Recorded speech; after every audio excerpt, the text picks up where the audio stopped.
It could have been an ordinary wedding, a day when two people who love each other beyond measure promise to spend their lives together in sorrow and joy.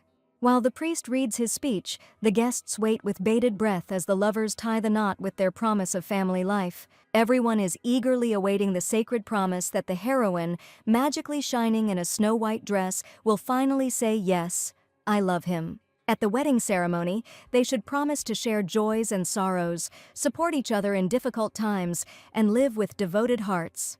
The cherished moment had arrived when the bride, Satine del Mare, had to promise to respect and love her only husband for the rest of her days. When it was the bride's turn to say the cherished yes, she loudly declared to the whole hall that she definitely couldn't do it. The nation of Caldabranca in the beginning was the devil. He used evil spirits to penetrate the weak hearts of people and strengthen emotions like doubt, envy, and anger. One day, when the era of people was coming to an end, they began to attack each other for unknown reasons, and 5 good guys gathered to save this world. A hero appeared who received divine revelation, and under his leadership, people began a war with the devil. 15 days later, the protagonist's holy sword pierced the devil's cruel heart, and the war between demons and humans was over. At the end of a long battle, the hero was greeted by the people and proclaimed king, and as a result, the holy state of Caldabranca was founded. The comrades who helped him remained guardian families who faithfully and devotedly protected their people. Over time, the story became legend, and the guardian families became obsessed with power rather than protection, including Salvio and Del Mare, who entered into an engagement agreement in the womb to balance the forces. The goal was to combine the powers of the two families to keep Cardion under control. The heroes prepared for the wedding for a long time to match the ceremonial attire, but unfortunately, before the wedding, the groom broke his leg. The heroine, Satine del Mare, was discussing an upcoming event with her future husband, and it seemed to her that he was not listening to her at all. Her husband's name was Jorn Salvio, and he was simply sad that he couldn't do anything to help because of the injury. All the preparations were going on before he broke his leg. It was a wedding that both families were looking forward to, and everything had to be perfect. Satin was puzzled as to how he had managed to get hurt, but a situation had arisen in which he could not help but intervene. At one of the events, a strange thing happened. He saw such violence right before his eyes, and he simply could not pass by. The young man was a good man, as befits a man from Salvio, but the heroine was sure it would have been better if he had not suffered. She knew that the girl he helped was a prima ballerina of the Bolshoi Theater. Lost in thought, Satin began to remember something, and it seemed she had even heard something about this girl. Her name was Delilah, a girl with lush red hair like a rose and clear, transparent blue eyes, a beautiful appearance, outstanding acting skills, a charming voice that is impossible to tear yourself away from. Every production she played in became a hot topic, but even such an actress was mistreated by her patron. Jorn thought he and Satine hadn't gone out anywhere for a long time, and she had just invited them to her performance. Satin was surprised that she had decided to thank her savior in this way, but it seemed that not everything was smooth here. She was supposed to give tickets in gratitude for the help. They say the performance will be incredible, and Jorn would love to go to it.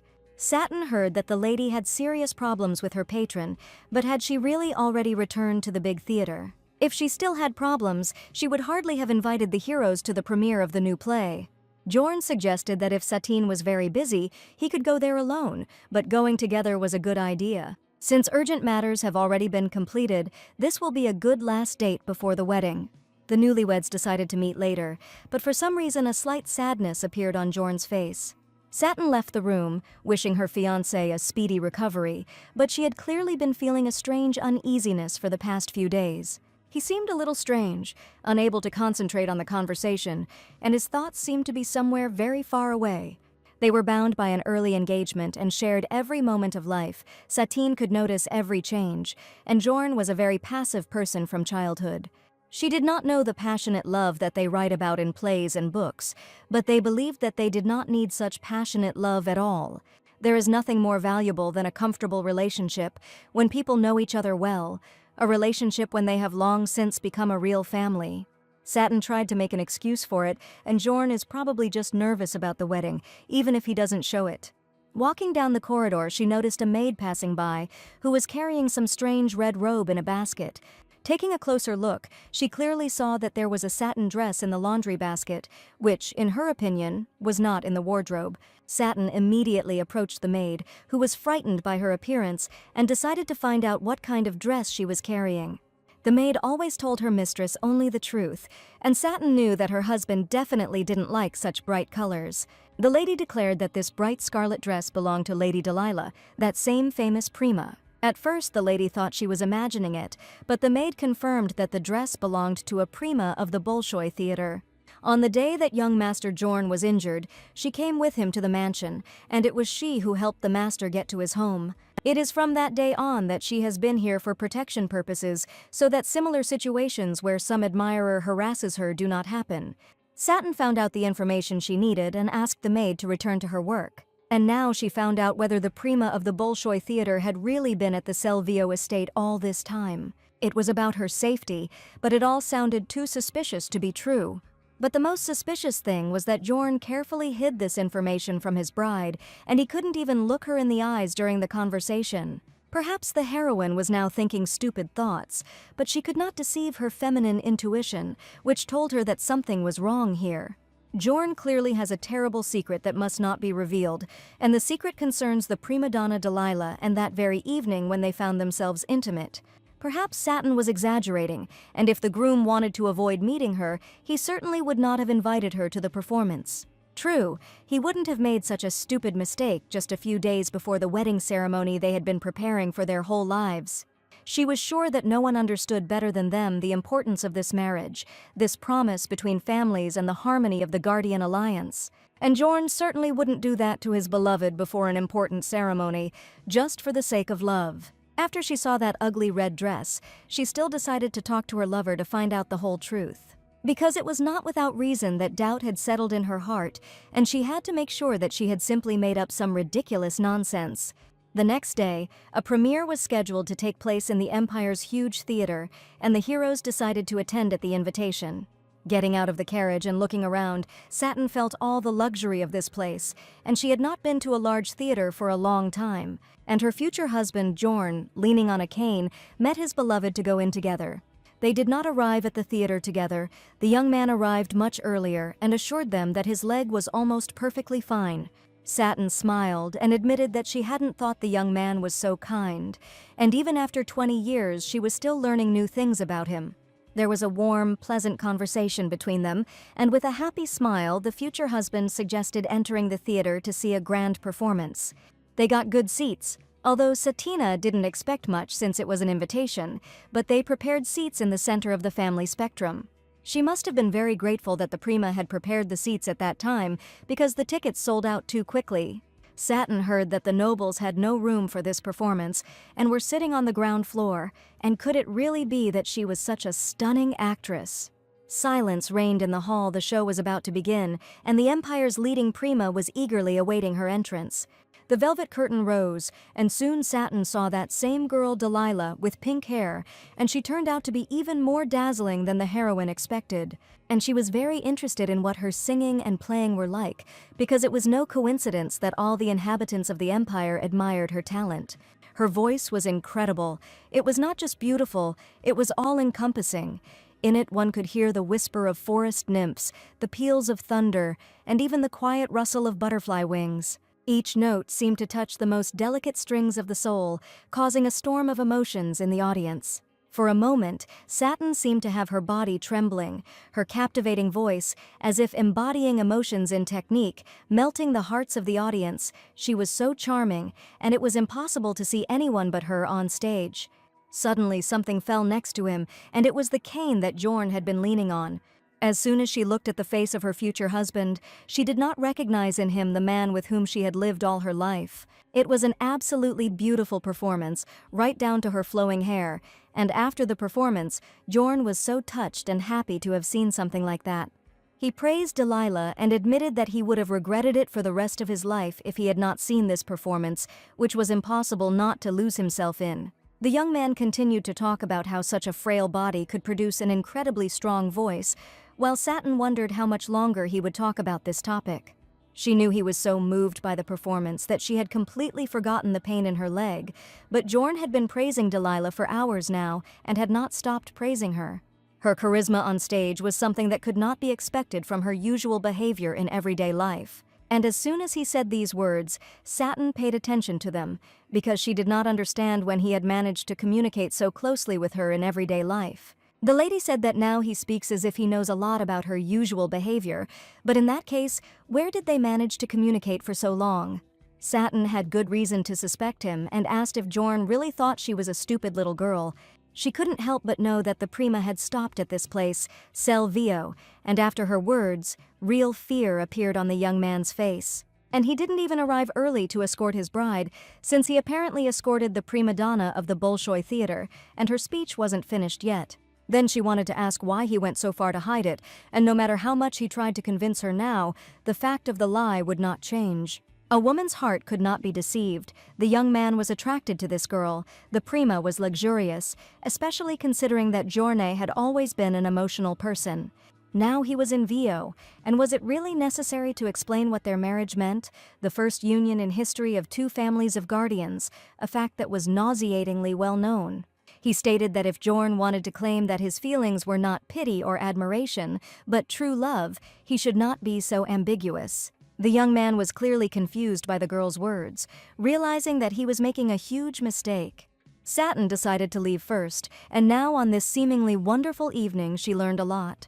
The wedding dress fitting was scheduled for next week and was to take place at the Del Mare family home. And since the gentleman can freely lean on a cane and go to the theater to see a performance, he can certainly come and choose a wedding dress for his bride. Finally, Satin admitted that she had not at all expected such behavior just a couple of days before the wedding from the man with whom she had lived her entire life. It was not an insult to her at all, it was not an insult to the prima, and it was not an insult to himself. The following week, a grand wedding dress fitting took place at the famous estate of the noble Del Mare family. Satin dreamed of looking at precious jewelry and choosing a wedding dress, but that day was already overshadowed. She was still angry at her future husband, and today she didn't want to try anything on because of her intense anger.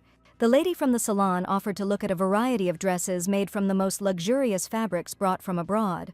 The appointed time passed, but the problem was that there was no news from Jorn, and she couldn't believe that he had decided to do this. He is usually indecisive and somewhat frivolous, but he didn't even have the courage to say whether the engagement was off.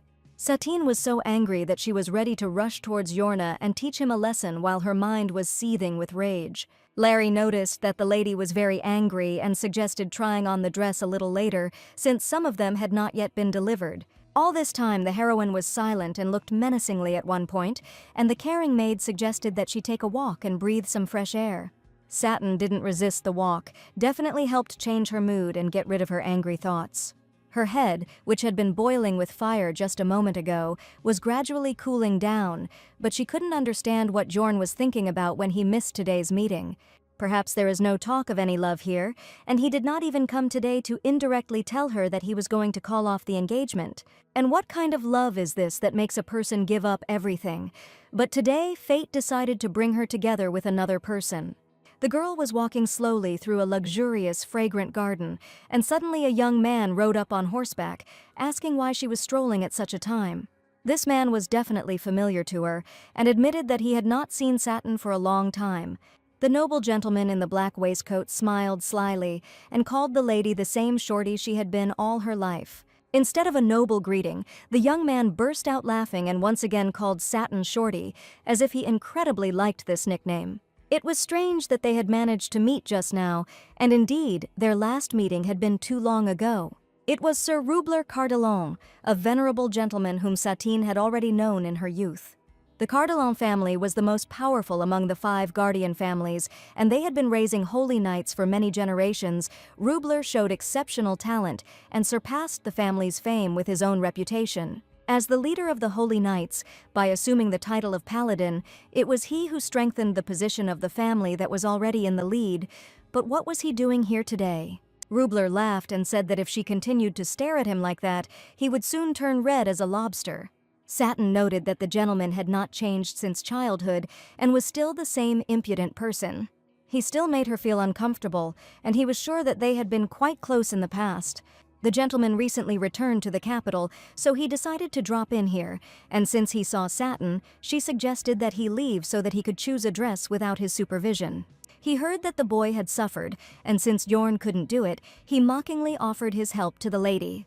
The young man stated that Satin definitely needed to make sure that the dress would match the groom's suit, but the heroine categorically refused. A few minutes later, the two of them were sitting in the wedding studio, and Satin was perplexed as to how this could have happened. She didn't have as many dresses as the gentleman had assumed, and she just wanted him to leave right now and stop bothering her with his stupid questions. She finally tried on the first dress with an incredibly tight corset that fit her figure perfectly. She looked at herself in the mirror, the future bride, and could not understand whether she needed this wedding dress. The dress looked quite luxurious, a pleasant snow-white color, but suddenly Rubler asked her not to wear it under any circumstances. She didn't want him to interfere, but the young man warned her that if she tightened the corset so tightly, she would suffocate within 30 minutes. Satin asked Laurie's assistant to bring the next dress, and there was indeed some truth in the gentleman's words. The next dress had tight, long sleeves, and Rubler wondered why anyone would wear it in such weather, and the silk was heavy for this season. The gentleman was really knowledgeable on the subject. The next dress was poorly made and turned out to be too big. He carefully assessed each outfit. One of the dresses had a beautiful design, but still there was something wrong. The young man declared that Satine was too short for a mermaid dress, and her short stature was not suitable for such a dress. He might continue to call her Shorty for a long time, and in my opinion, the gentleman has lived only to tease Satin since her time at the academy. What she really wanted was for her lover to just be there, sharing a precious moment with her, and it was just the turn of the last dress. The maid smiled, admitting that thanks to Sir they finished quite quickly, and his tastes turned out to be very similar to the mistress's. Satin didn't even notice how time flew by rather quickly, and indeed, none of the dresses suited her. She didn't want to admit it, but she already knew that her taste was similar to Rubler's. From the presence of clear likes and dislikes, and if he were not Rubler, they could have become good friends. All this time, the gentleman was evaluating each outfit, and they still couldn't find the right dress. He continued calling her Shorty and asked how long it would take her to change. It was the turn of the last dress, and when the lady appeared in a wedding dress that was radically different from the other models, the gentleman suddenly fell silent. For some reason, he looked intently at the girl, as if he was enchanted by her beautiful, charming appearance. Satin noticed that he had the same reaction when he found something to tease her with as a child, and when they were still just children, and they really had a lot in common, until Satin decided to enter into family ties. For some reason, Rubler remained silent, and whether this dress was really strange, but the heroine liked this design the most. Twisting around in front of the mirror, she couldn't figure out if there was something wrong with the dress, but it was beautiful, and there was nothing strange about it.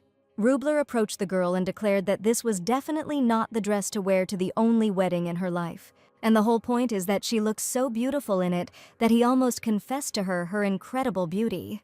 Satin angrily turned away from the gentleman, declaring that he was an incredibly skillful liar, and it was a pity that she had invited him along with her. Despite Rubler's sweet rudeness, Satin agreed to choose the last dress. Gently touching her hair, the gentleman admitted that Jorn must understand how incredibly lucky he was with his bride.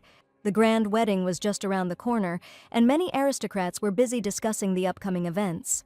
Many were looking forward to this. Some were envious, and some were sure where else they could find such a kind person as Jorn. Satin was talking to her friend, and she admitted that the young man must be very busy, but he still managed to buy those tickets 2 days ago. And everyone saw Sir Jorn, who was waiting for someone with a beautiful yellow bouquet there near the entrance to the big theater. The aristocrat was sure that she and Satin were at the Bolshoi Theater, but at that moment the girl couldn't believe her ears. This definitely couldn't happen. 2 days ago, there was a day when she stayed up late choosing a wedding dress with Rubler instead of Jorn, who never showed up. Apparently, this was the day when the young man chose his beloved mistress instead of his bride, and continued to hide everything, and the girl had to find out about it through others. Her friend didn't even expect it. She was scared. Did she accidentally say that it wasn't so? Because Satin's face literally changed in a second. Someone announced loudly that the youngest son of the Jorn family, Selvio, had recently been challenged to a duel. It was decided to arrange a duel over the prima of the Bolshoi Theater, and it was he who challenged another nobleman from it to a duel. The aristocrats whispered that the youngest son had always been quiet, but it turned out he had that side too. The ladies immediately fell silent when they saw Lady Satine standing right next to them, but unfortunately the ladies no longer even had the strength to feel sadness. Fury and anger burned in her soul. She did not want to be deceived and wanted to prove everything was true. The heroine burst into the large theater, into the prima's main room, and she was not mistaken, her future husband was here. The sound of a loud slap echoed throughout the room. Satin silently walked up and hit her hated husband in the face. She couldn't believe that his family's promise and 20 years of trust meant nothing to him, and she wasn't going to tolerate being treated like that any longer. Jorn didn't expect to see his future wife here, and in that second he realized the truth had been revealed. The young man insisted that the lady was angry with him, but in his opinion there was a special reason for this, and he only asked to listen to her.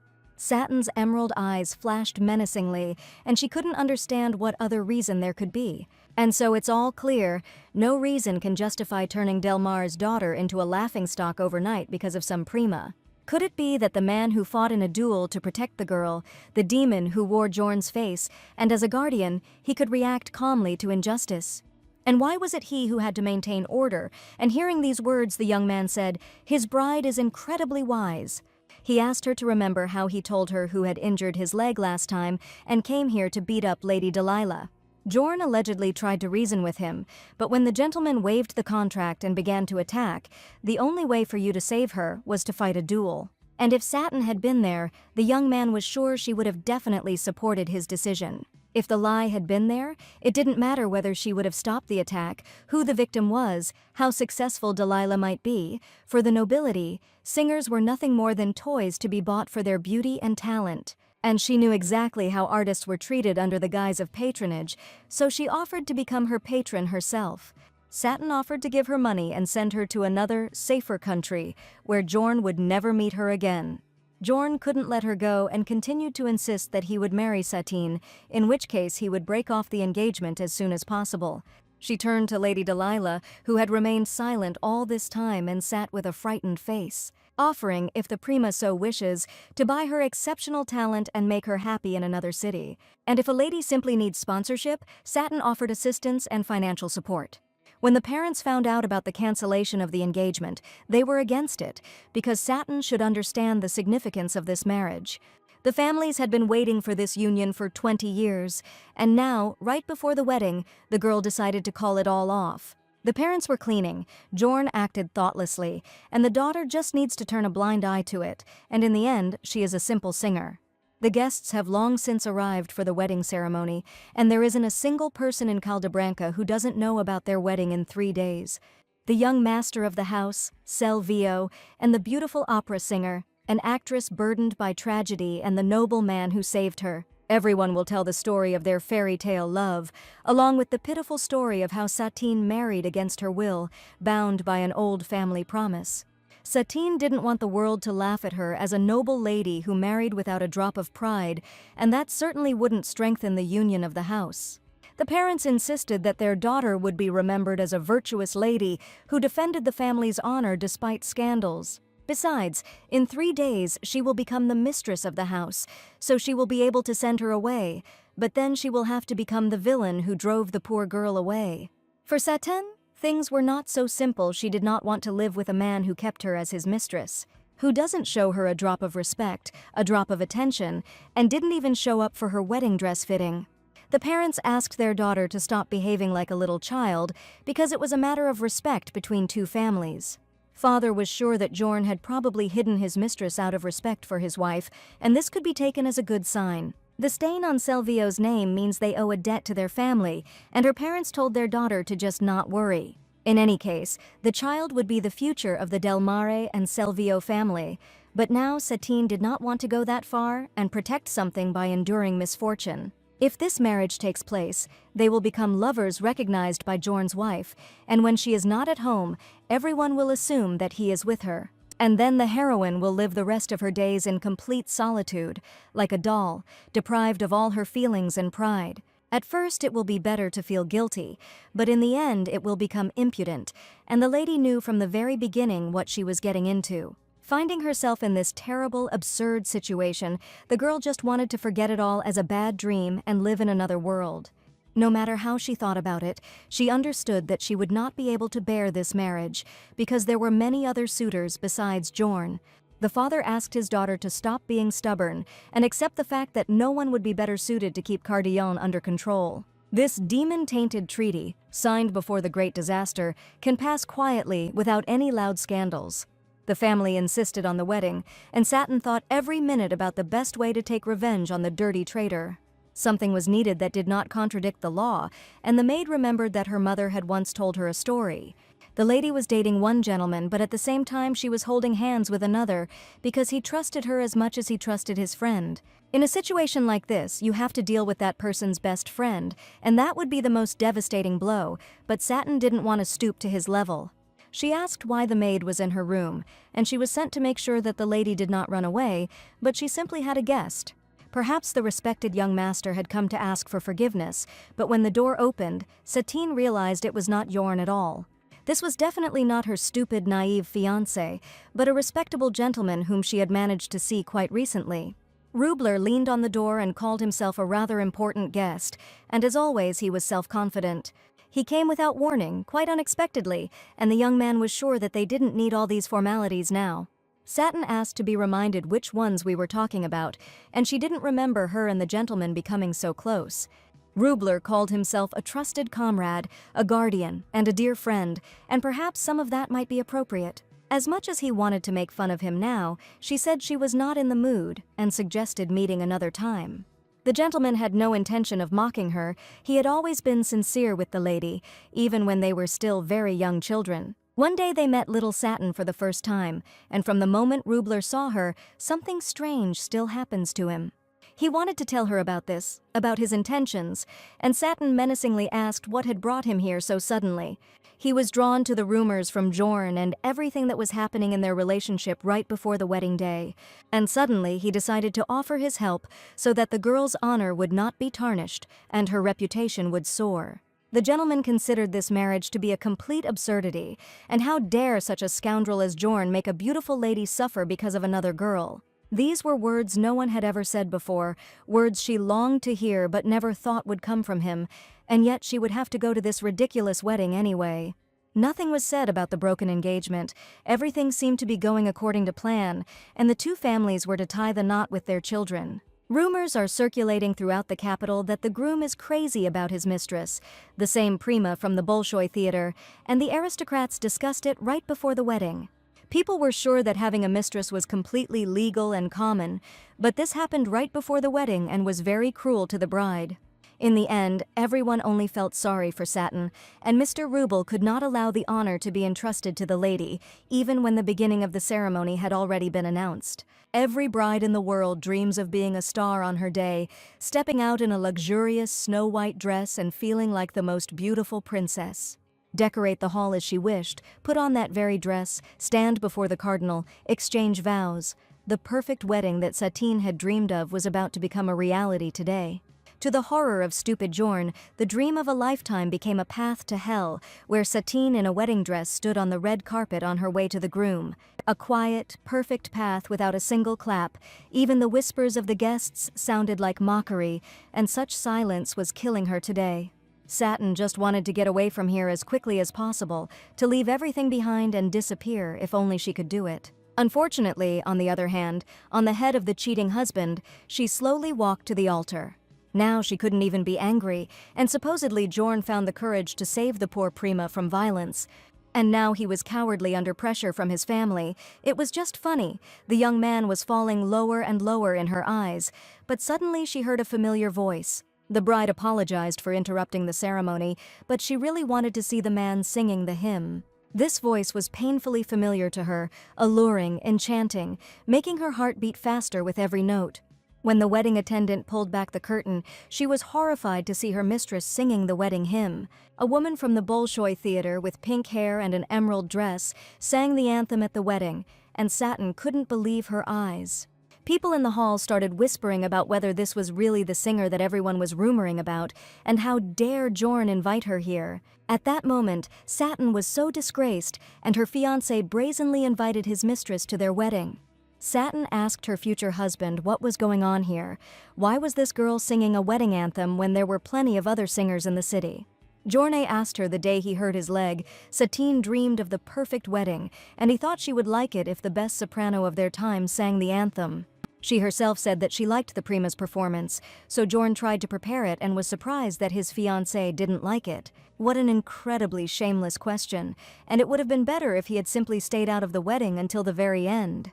Jorn never once thought about what kind of wedding Satin really wanted, and he was not involved in the organization at all. And now he couldn't be honest, and before the wedding all his thoughts were occupied only with this blue-eyed, red-haired lady.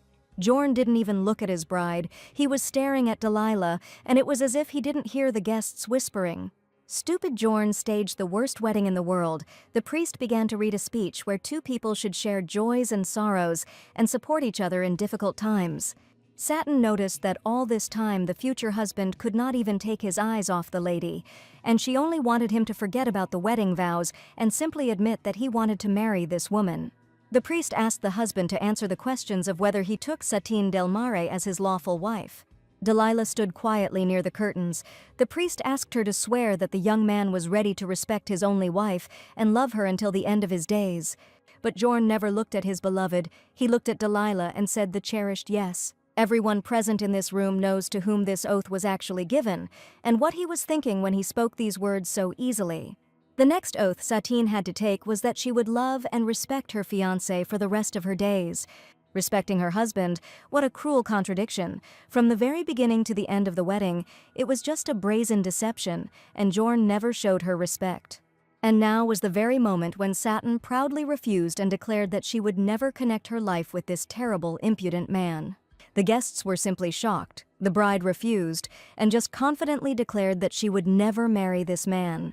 Had such a thing ever happened in the history of the Holy Nation, but the Del Mare family had reasons to be angry and a scandal erupted just before the wedding. Satin finally exhaled. Now Jorn looked at her and asked what she was doing. It was an impulsive statement, but not entirely thoughtless, but rather coming from the depths of the heart. If the scandal had escalated further, if there had been more secret meetings between them, it could have been presented as love across social inequality. Unfortunately, neither now nor on the day of the magical wedding, when Satin learned the whole truth, and now she was the true victim. The lady turned to the priest, declaring that she could not make false oaths before a representative of God, because this man did not love her at all. Satin told the dirty truth. There has been another girl in Jorn's heart for a long time, and she cannot utter a false oath. With such an open admission, the ties between families will be broken, and what can she do if they asked for it themselves? Jorn begged him not to do this and suggested they talk privately after the ceremony. Here, everyone already knew the truth. Jorn was so blinded by this woman that Satine was just an empty phrase for him. And the lady asked loudly how long he thought he was going to hide the whole truth, that he would change, or that he would continue to avoid it. For the first time in the history of the capital, a bride refused, claiming that the groom had already had a mistress for a long time. The young man begged Satin not to act immorally, but suddenly someone in the hall said, "The girl is right." Mr. Rubler appeared among the guests, and no one could understand what kind of man he was and why he was on Satin's side. The gentleman declared, "A real deception. He promises to spend his life with someone, loving with all his heart from another person. And first of all, one of them will regret their choice for the rest of their lives, but until then, I didn't understand why he decided to interfere." Suddenly, the young man dropped to one knee right in front of the altar and announced that he too had a grand proposal. Extending his hand forward, he confidently invited Satin to become his wife and hoped that she would take the hand of the man who truly loved her. Rubler, in front of all the guests who came to this wedding, proposed to Satin to marry him and did not doubt his choice at all. Satin and Jorn were betrothed in their mother's wombs, a friend who had always been by his side, a person who was closer than family. He had never in his life thought about marrying anyone other than Satine, and that fact hadn't changed even after meeting Delilah. He thought that Satin would understand him, but no matter how much he explained, she did not listen and became more and more angry, and in the end he received a notice of dissolution of the engagement. The Del Mare family, upon hearing of what had happened, reacted in the same way the family's daughter was offended, and the stupid child Giorne did not understand how he had disgraced the family with his marriage. The only one who hugged him when he suffered in silence was Delilah, who always knew her place.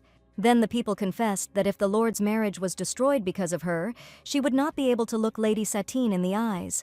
Delilah asked Jorn not to worry. By freeing her from that man's violence, he had become her savior forever, and she just wanted him to never forget her.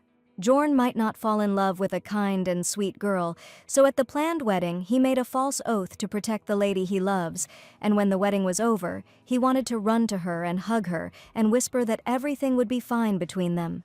Even if he had asked to break off the engagement, the marriage of aristocrats is not only their personal matter for the sake of their families, the marriage cannot be cancelled. Del Mare will receive a son-in-law who will join the family, and Giorne wanted to keep the promise he made to Satine. Nothing will change now, it was meant to be, and now on his wedding day, another gentleman proposed to his bride. No one even thought that the wedding could turn out like this.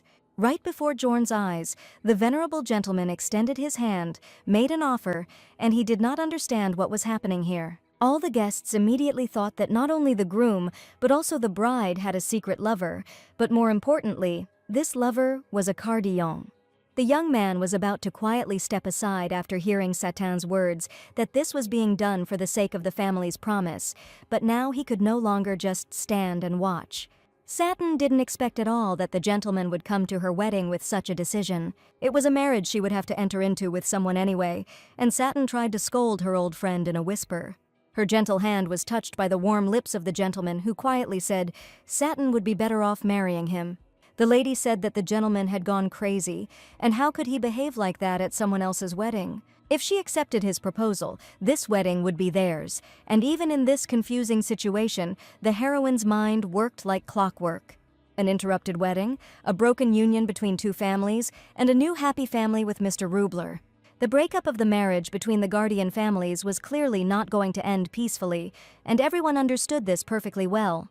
The priest's eyes were completely frightened this news would reach the temple through Cardillon.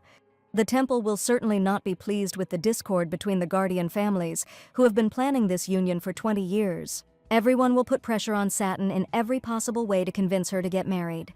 She may be in the role of a victim now, but over time this impression will fade, and the aristocrats will still whisper behind her back. Rubler, who says he is her secret lover, appeared completely unexpectedly, but if she marries him, she will get rid of the problems associated with the temple. You can't control who you fall in love with, but her lover turned out to be a paladin. She prioritized her engagement over her family, and aren't Selvio a bit selfish? And perhaps her impudent husband simply lied to provoke a strong reaction from people. Satin had felt this for a long time. Rubler was a different person, with an irritatingly sharp mind. Because of this, Del Mare will become Selvio's enemy overnight, and she will be separated from her best friend. On the other hand, Jorn will not live happily with his mistress, and the reputation of the Primus will grow, which will lead to even greater success in the future. And is this really the ending that Satine wants? In this case, the lady was only interested in what the gentleman would receive by providing her with such assistance. All he needed was for this girl to be by his side all her life and just marry him. The heroine had no idea what this man was thinking, and if she took this hand now, she would take a completely different step.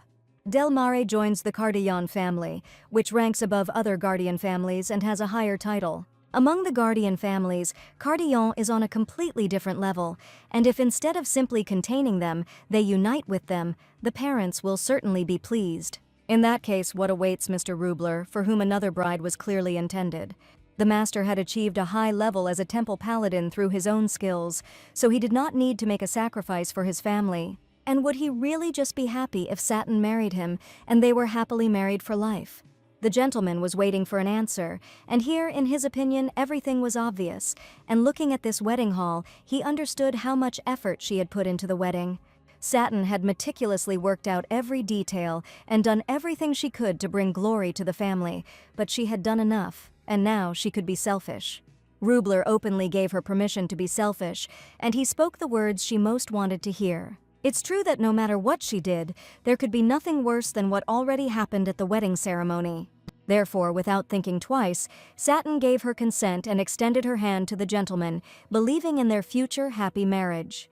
She placed her gentle hand on his palm, and it was the wisest decision she could make right now. The priest declared that it seemed that everyone had finally found their partners, and that the wedding ceremony could now finally begin. He asked Rubler if he was ready to take this woman as his legal spouse in order to respect and love her for the rest of his days. The gentleman responded with consent, and Lady Satine was next to answer whether she was ready to take this man and love him for the rest of her days. He asked the same question to another person, but surprisingly the lady felt great, and now the bride and groom could seal their vows with a kiss. Somehow everything turned out just as she said, and it will be a huge blow to Jorn for his brazen deception. Rubler promised Satin in front of all the guests that he would never betray her and would treat her with care and special respect. Looking into her eyes, he promised to make sure that she would never regret her choice and such an unexpected decision. Jorn and Delilah, who brazenly deceived her, the changed groom, and apparently this was fate for the main character. It turned out to be a crazy wedding, where nothing remained but lies, but the warmth she felt when she kissed the gentleman was real. The bride and groom were in love with other people, a switch occurred at the ceremony, an incredible once-in-a-lifetime wedding, and news of it spread throughout the capital in less than a day. One of the main figures in this scandal was the bride herself, Satine del Mare, whose name was now on every lips. All this time, the heroine enthusiastically ran away from the reality that had happened, when the next day she woke up with another man's wife. She still couldn't stop thinking about that wedding, and the maid saw that the mistress still couldn't come to her senses. She called her milady, but immediately realized that she should not call her mistress that anymore. Even Satin didn't understand who she was now and what she should be called. Now she has become a real lady. Yesterday she married a noble gentleman from a completely different family.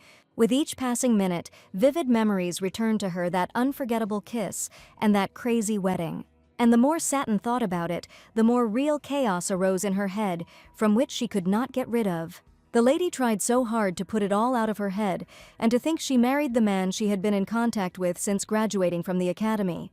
Even when they were children, he always irritated her, and stupid Jorn was then worried about the little girl. Faint memories of Jorn swirled in her head, and surely time really did bind. The man she trusted the most had left and betrayed her. It is quite possible that Rubler may also turn out to be the same as Jorn in the future, and in the future everything may be possible. Satin tried to calm down, and no matter how much she tore her hair out, the wedding had already taken place. Spilled water cannot be collected, and the shards cannot be glued back together, but at least some things can be cleaned up.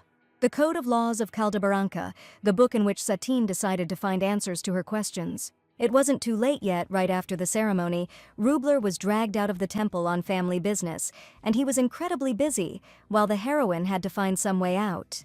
On this day, loud voices echoed through the temple as Rubler was ordered to go on a 2-month mission.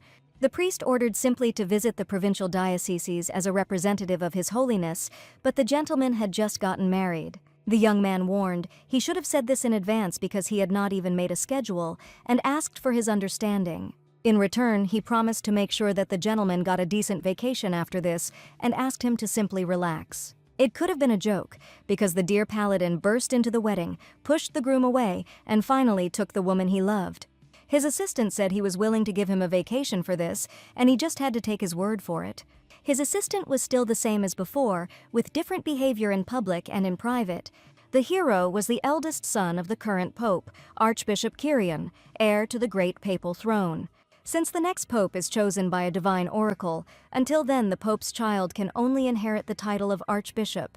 Despite this, people are betting on Kyrian to become the next pope, not only because of his brilliant mind and abilities, but also because his younger brother was hopelessly inferior to him in everything. The oracle will definitely choose Kyrian, no one doubted it, and when the time comes, Rubler must become Kyrian's sword. When they first met, it seemed like Kyrian had anticipated this. He was the first to extend his hand and say that he wanted to be a friend, not a master. No joke could offend, and formality seemed inappropriate, and the young men became such close friends. When they first met, Kyrian remembered Rubler was a wild, untamable horse, who would have thought that he had such a romantic side. Kyrian asked his friend how he managed to win the heart of this sweet and beautiful girl. Her eyes became razor-sharp every time she saw him, but it wasn't all bad. Kyrian admitted that if she thought about it, she could very well fall in love with her old friend and live happily with him. Rubler could have filed a complaint against the archbishop's speeches, but Kyrian was not involved in such matters at all. and he said that he would have gone instead of him if he could, but now he needed to remain in the Holy Throne, and his energy was no longer the same as before. Time is catching up with everyone. Everyone was worried about the Pope, and the Cardinal said that no one can defeat time, and it is necessary to begin preparations. Rubler understood the situation perfectly well and asked when he would return from his trip and whether he too should remain near the Holy See. That's why Kirian was his friend, and he understood perfectly well that Rubler had literally just married his beloved girl yesterday. It was his job to ask the young man to just enjoy his honeymoon, but there was something else he was still interested in. He heard that the Prima was also at the wedding. People were talking about nothing but her, and he became curious how surprised she was. Is she really that amazing? And even stupid Jorn fell in love with her, as the rumors say. Satin and Delilah could not be compared to each other.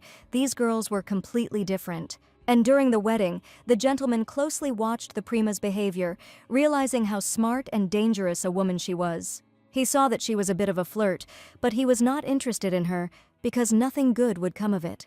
Kirian placed a small, beautiful bouquet of blue hydrangeas into the gentleman's hand and asked him to accept it as a small thank you for the information. It was a wedding gift from him. The young man was sure that his bride would definitely like the cute bouquet.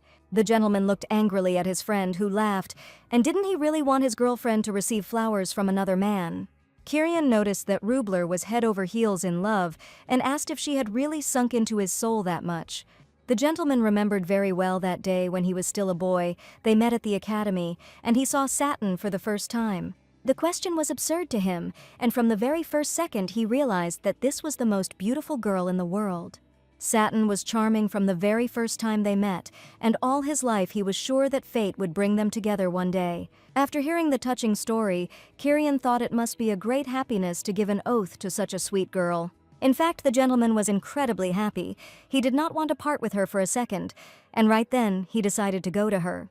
Like a boy in love, Rubler hurried to Satin, but he was met with an unexpected announcement about an impending divorce. Holding a lovely blue bouquet in his hands, the gentleman did not expect to hear this on the first day of their married life. He suggested that they talk calmly and wanted to add hot milk to her mug of tea, but Satin had not drunk milk for a long time. Of course he couldn't know about it. One day she stopped drinking milk after one incident. It was because of Rubler that she no longer liked the taste of milk, because just one word caused a storm of furious emotions in her. One day, a little girl was studying at the academy and was in a hurry to get to a lecture, but Rubler was always somewhere nearby. She didn't even notice how she crashed into his whore with all her strength and screamed loudly in surprise. The little girl fell to the floor and asked Rubler for forgiveness, but he looked so stern as if he was about to hit her. She realized that this man was definitely Rubler, from that famous Cardillon family. They say he is a genius swordsman, and when you see him up close, you always feel a huge pressure and incredible fear. And so it happened. The little girl fell to the floor, and young Rubler declared that she was so small that it was hard to even see her, and then for the first time he called her Shorty. The girl was taken aback when she heard her new nickname, but for some reason she wasn't offended at all.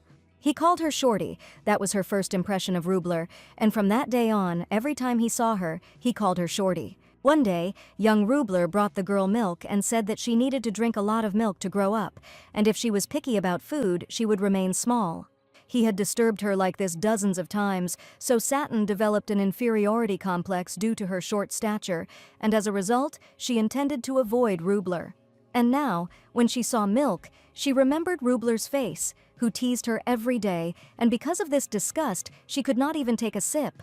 The young man decided to talk about divorce and ask why she wanted a divorce, since they had just gotten married yesterday. The heroine had a huge, thick book in her hands, and in it she read really good things, and it was a factory of laws.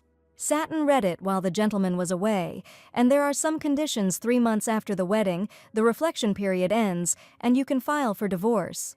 Rubler already knew this information, but now he silently wanted to listen to the opinion of the lady who had answered yes herself yesterday.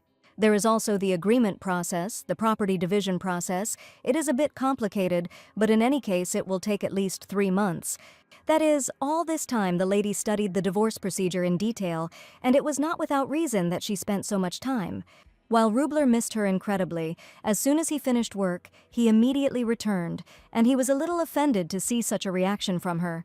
He asked again if she really was going to get a divorce in 3 months, and for Satin it was obvious. The gentleman did not quite understand what was obvious here, and yesterday they gave each other a vow to live together happily ever after. He didn't understand why they couldn't just be spouses and live together in love and joy, respect and care.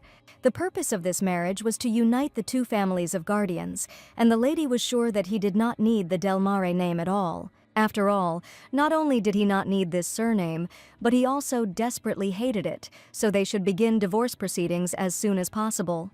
Rubler did not expect to hear such words and menacingly asked why she thought he hated her. As a boy, he always bullied her since their time at the academy. That was a long time ago, and that's why Satin made this decision.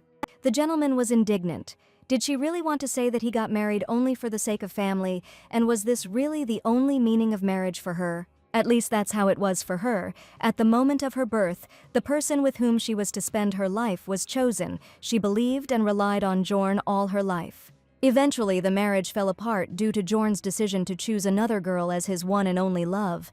Love intervened in a marriage that was concluded solely for the sake of family harmony, and this is exactly what happened to the main character. Of course, the divorce announcement would be as big a deal as the wedding itself, and she knew that everyone would be talking about her first. But she didn't want to spend the rest of her life with a man she couldn't trust, and now she wanted to make her own choice.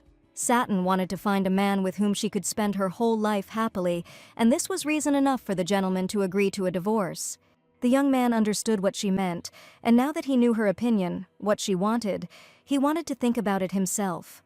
He admitted that he had something to say, but by order of His Holiness the Pope he had to leave tomorrow on a business trip for about 2 months. Therefore, the gentleman suggested discussing this after his return, and gave Satin a small, cute bouquet. The lady was surprised why he was giving her flowers at such a moment, since they had just been talking about divorce. Rubler whispered in the girl's ear to remember their past, and her memories were slightly different from his. The next day, Rubler left early in the morning, and Satin was left to live alone in the newlyweds' house without her husband. And just when she was getting used to family life on the new estate, her parents sent a message asking her to come. Satin couldn't refuse, so they immediately went to Del Mare's native estate to see their beloved parents. She felt very nauseous the whole way. She hadn't been to her parents' place for a long time, and she felt awkward. Surely your parents will sit and ask you all day about Rubler, how kind he is, and how wonderful it is to marry such a person. Satin was planning to get a divorce soon anyway, so seeing her parents' happy faces about her wedding did not give her any pleasure, and she felt guilty, and her conscience tormented her. And she felt incredibly sorry for both of them, but the lady had no intention of living miserably. Her current home was located in a natural area on the outskirts of the city, away from the hustle and bustle of the outside world, and living every day in peace and quiet. Such a secluded life seemed quite pleasant. If she gets divorced, she will have to return back to her family home, which was radically different from these conditions. The corridor she had found now seemed strangely unfamiliar, although she had recently been a member of this family, but now she was only a guest. She announced her arrival out loud, calling her mother and father so that she could finally see them. A few days had passed since she said she didn't want to get married, and her parents were puzzled by her relationship with Journey, but now they greeted her with a smile. The father remarked that everything seemed to be going well for their daughter and that she looked very good. He called her today only to give her something that rightfully belonged only to her. This could not be, and seeing the box, one opened her eyes in surprise, because she understood perfectly well what was inside. The box contained a sacred relic of the Del Mare house, which was to be given to the daughter after the wedding. The father stated that his daughter should probably have expected this, but for some reason Satin didn't understand why this moment had come now. The relic looked like a useless piece of metal, but Satin knew the history and meaning imprinted on it. The relic, symbolizing the founding of the holy state of Caldebranca, was proof of divine revelation. Satin asked why her parents decided to give her away now. The happy mother admitted that their beloved daughter had finally gotten married, and so the moment had come. She asked that the relic be kept and one day passed on to her child, and at that moment the box seemed to fly out of the lady's hands. The lady couldn't even imagine that she and Rubler would have wonderful children, because literally today she already decided to divorce him. The daughter couldn't tell her parents about this and simply admitted that it was too early to think about children. Her parents told her she should focus on producing an heir and ensuring the continuation of the family line, but for some reason she talks nonsense instead. The father was sure, his daughter knew perfectly well, that the bloodline was rarer than that of any other noble family. That's why he was always worried, but now that Sir Cardion became his son-in-law, he finally became calm. The father wanted his daughter and master to have a healthy child who would definitely take after his father and become a great man of the empire. In the end, Satin simply accepted the relic and left, and now her soul became even heavier. Of course, the heroine couldn't even say a word about work. She didn't expect her parents to talk about the heirs, and they were so happy and full of expectations. She was just glad that Rubler wasn't there, and if he had heard them, they would have talked for hours about their grandchildren. Since he had apparently somewhat resigned himself to the idea of talking about divorce, she decided it would be better to come along and tell them when he returned. Trying to reassure herself that everything was fine and going according to plan, the lady returned to her new life, and the box with the family heirloom haunted her, because it was a huge gesture of respect from her parents. Everything seemed to be going according to plan, but now the heroine wondered if she could do it and disappoint her parents. At this time, Mr. Rubler had already arrived at the temple. He was met by the priest after a long journey. The paladin was greeted with great pride and grandeur, for this man was truly significant. The young man thanked him for the hospitality, and the priest congratulated the gentleman on his recent wedding. The young man was surprised news of his wedding had already spread, and rumors always spread faster than the wind.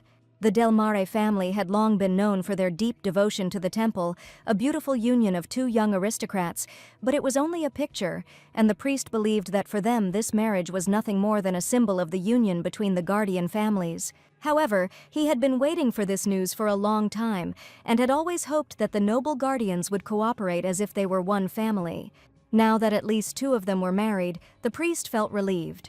He was proud of the paladin's decision, and those who had lived their entire lives in the capital could not understand it. But here on the border, people sometimes encounter strange things. The phenomenon was incomprehensible to the human mind, and the priest suspected that it could be the work of evil spirits who had once served the devil.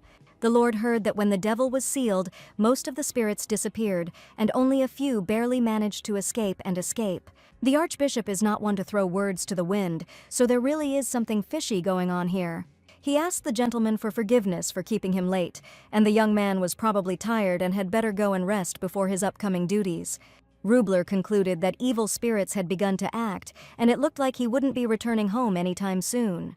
The later he returns, the happier Satine will surely be, and she probably thinks that when he returns, she will finally be free from the hateful marriage. The gentleman had long ago decided that everything would not go according to Satine's plan, and he was not going to let this chance slip away so easily when his beloved was already in his arms. Whenever he thought about her, he remembered the most charming version of her from the past, when they were studying at the academy. One day he overheard a conversation between children discussing how the children were engaged in the lullaby, and it was no wonder that they were always together. Then Rubler became interested in who they were talking about, and they were talking about those two, Del Mare and Selvio. He thought they were pale and small, like a squirrel and a rabbit, and since they looked alike, that's why they stuck together. When he first met them, he didn't pay much attention to it, but one day that changed. It was the cold season, and everyone was coughing every now and then. Then almost the whole class was sick, and little Satin was taking care of her friend, who was coughing very badly. The two were constantly inseparable, and Rubler constantly kept an eye on them and saw how the little girl was worried about her friend. The children were exactly the same age, but it turned out that Satin was a little older. They were sitting at adjacent desks, and then Rubler deliberately coughed loudly so that the girl would finally pay attention to him. Without even turning around, she threw a throat lozenge on his desk, thus showing her first concern. It was a kind gesture, and then he realized that Satin was an incredibly kind girl with a huge soul and a big heart. Without looking at him, she handed him a lollipop because she heard how loudly he was coughing. A small, silent gesture that somehow calmed the boy, and he remembered this lollipop for the rest of his life. The toffee that Satin gave him was so sweet that the boy almost felt dizzy. The memory, which had been absorbed into his feelings for more than 10 years, turned into a tender melancholy that did not give him peace and did not allow him to forget. Even now he could taste that caramel, and he missed that girl incredibly, and his thoughts were occupied only with her. There was a knock at the door of the office, and an assistant came in to report that something suspicious had been discovered during the night's patrol. This required the paladin's attention. He was offered to look at it personally, and as soon as Rubler was on the spot, he was horrified. Nobody understood what had happened here. A bunch of dead crows lay on the ground, and it looked like a hellish omen. Early in the morning, the maid ran to her mistress. She was a little excited, as if she wanted to tell her something. She entered the mistress's bedroom. Satin was sitting on the sofa, and did not expect such an early appearance at all. Having asked Larry what could have happened at such an early hour, the lady waited for an answer. With joy, Laurie stated, they understood the flag on the city wall, the flag signifying the return of the Holy Knights. Satin didn't even notice how time flew by, and 2.5 months had already passed since their departure on the expedition. Time flew by mercilessly, and she still couldn't figure out how to properly formalize this worthless divorce. And she was not at all ready to meet Rubler right now, because he was supposed to return later. Only Laurie was incredibly happy, offering to prepare the lady a warm bath, which should help her relax. As expected, only good-natured Laurie fully understood her mistress and sensed when she was under stress. After a hot bath, the maid brought the lady a translucent nightgown instead of her usual clothes. At that moment, Satin realized that she had been brazenly deceived when she was offered to meet the gentleman in such attire. The nightgown was so transparent that every detail of the girl's body could be seen, but the maid continued to carefully cover her mistress with a blanket. Laurie insisted it was a beautiful nightgown, but to Satin it now seemed like some kind of stupid joke. It was unlikely that anyone would sleep in such a thing, but the maid smiled and said that the nightgown suited the mistress incredibly. If she doesn't like it, she can put a robe on over it, but the robe she offered was even more transparent. For some reason, today she brought clothes that the lady never wore, but all this was only so that the paladin finally returned. And according to the maid, there is no faster way to get closer than by wearing a revealing outfit. Larry spent a long time choosing, but for some reason the lady didn't like the transparent short nightgown, and she insisted on another garment. She didn't know if she was overdoing it, and the paladin wasn't a bad person at all, and Satin knew this perfectly well, but she was definitely not ready to meet him in a transparent robe. The heroine also didn't think that Rubler was a bad person, it's just that they had a rather complicated relationship since childhood. It was a little chilly in the nightgown. The fabric was so thin that the girl decided it would be better for her to go to the bedroom. She opened the door to the room and decided to leave, but the paladin was already standing in the doorway, looking at the lady in a translucent robe. And as soon as Satin realized that he was standing right in front of her, she had nowhere to go. The transparent robe sat perfectly on her figure, emphasizing all her advantages, and Rubler could no longer look only into her eyes. She was sure he would be waiting in the living room or in his office, but for some reason he immediately decided to go to her room. He had initially said that he would stop by the temple first, and Satin wondered if he had already finished submitting his trip report. The gentleman looked at her and thought that Satini was a little girl both outside and inside, but her clothes said otherwise. And he certainly couldn't take his eyes off the beauty of her beautiful body, which was tenderly covered with expensive silk. She covered her chest with her hands to somehow hide her beautiful assets, and a flame of blush was already burning on her face. Unable to restrain herself, the heroine simply slammed the door in the gentleman's face, declaring that it was not what it seemed. Burning with shame, Satin blushed so much that she just wanted to scream with indignation. After all, the gentleman had just seen all her charms, and he looked like a pervert, with an intent, animal-like gaze. In her mind, he definitely thought that Satin had been waiting for him in such an outfit, and he would surely live up to her expectations. Whatever Rubler had in mind, they met at the wrong time, and after slamming the door, the girl sat on the floor, hugging her knees, thinking about divorce. She had made up her mind that she would get a divorce tomorrow and throw the divorce papers right in his face without discussing anything else. She was no longer that sweet little thing, that little girl. For him now he saw in her a real woman, charming and attractive. And after this hated translucent nightgown, apparently he will no longer be able to call her Shorty, as he did in his distant childhood. Satin quickly changed her clothes and headed to her husband's office, angrily throwing the divorce papers on the table, and declared that they could now get a divorce. Almost 3 months had passed, and Satin had already listed the reasons, so all that was left for the gentleman to do was sign the official document. Just recently, the lady was so bold, meeting him in a translucent robe, and the gentleman thought that she had clearly changed her mind about the divorce. Satin cited personality differences as the reason, as they are the most neutral, and confirmed that a terrible mistake had occurred when she said yes.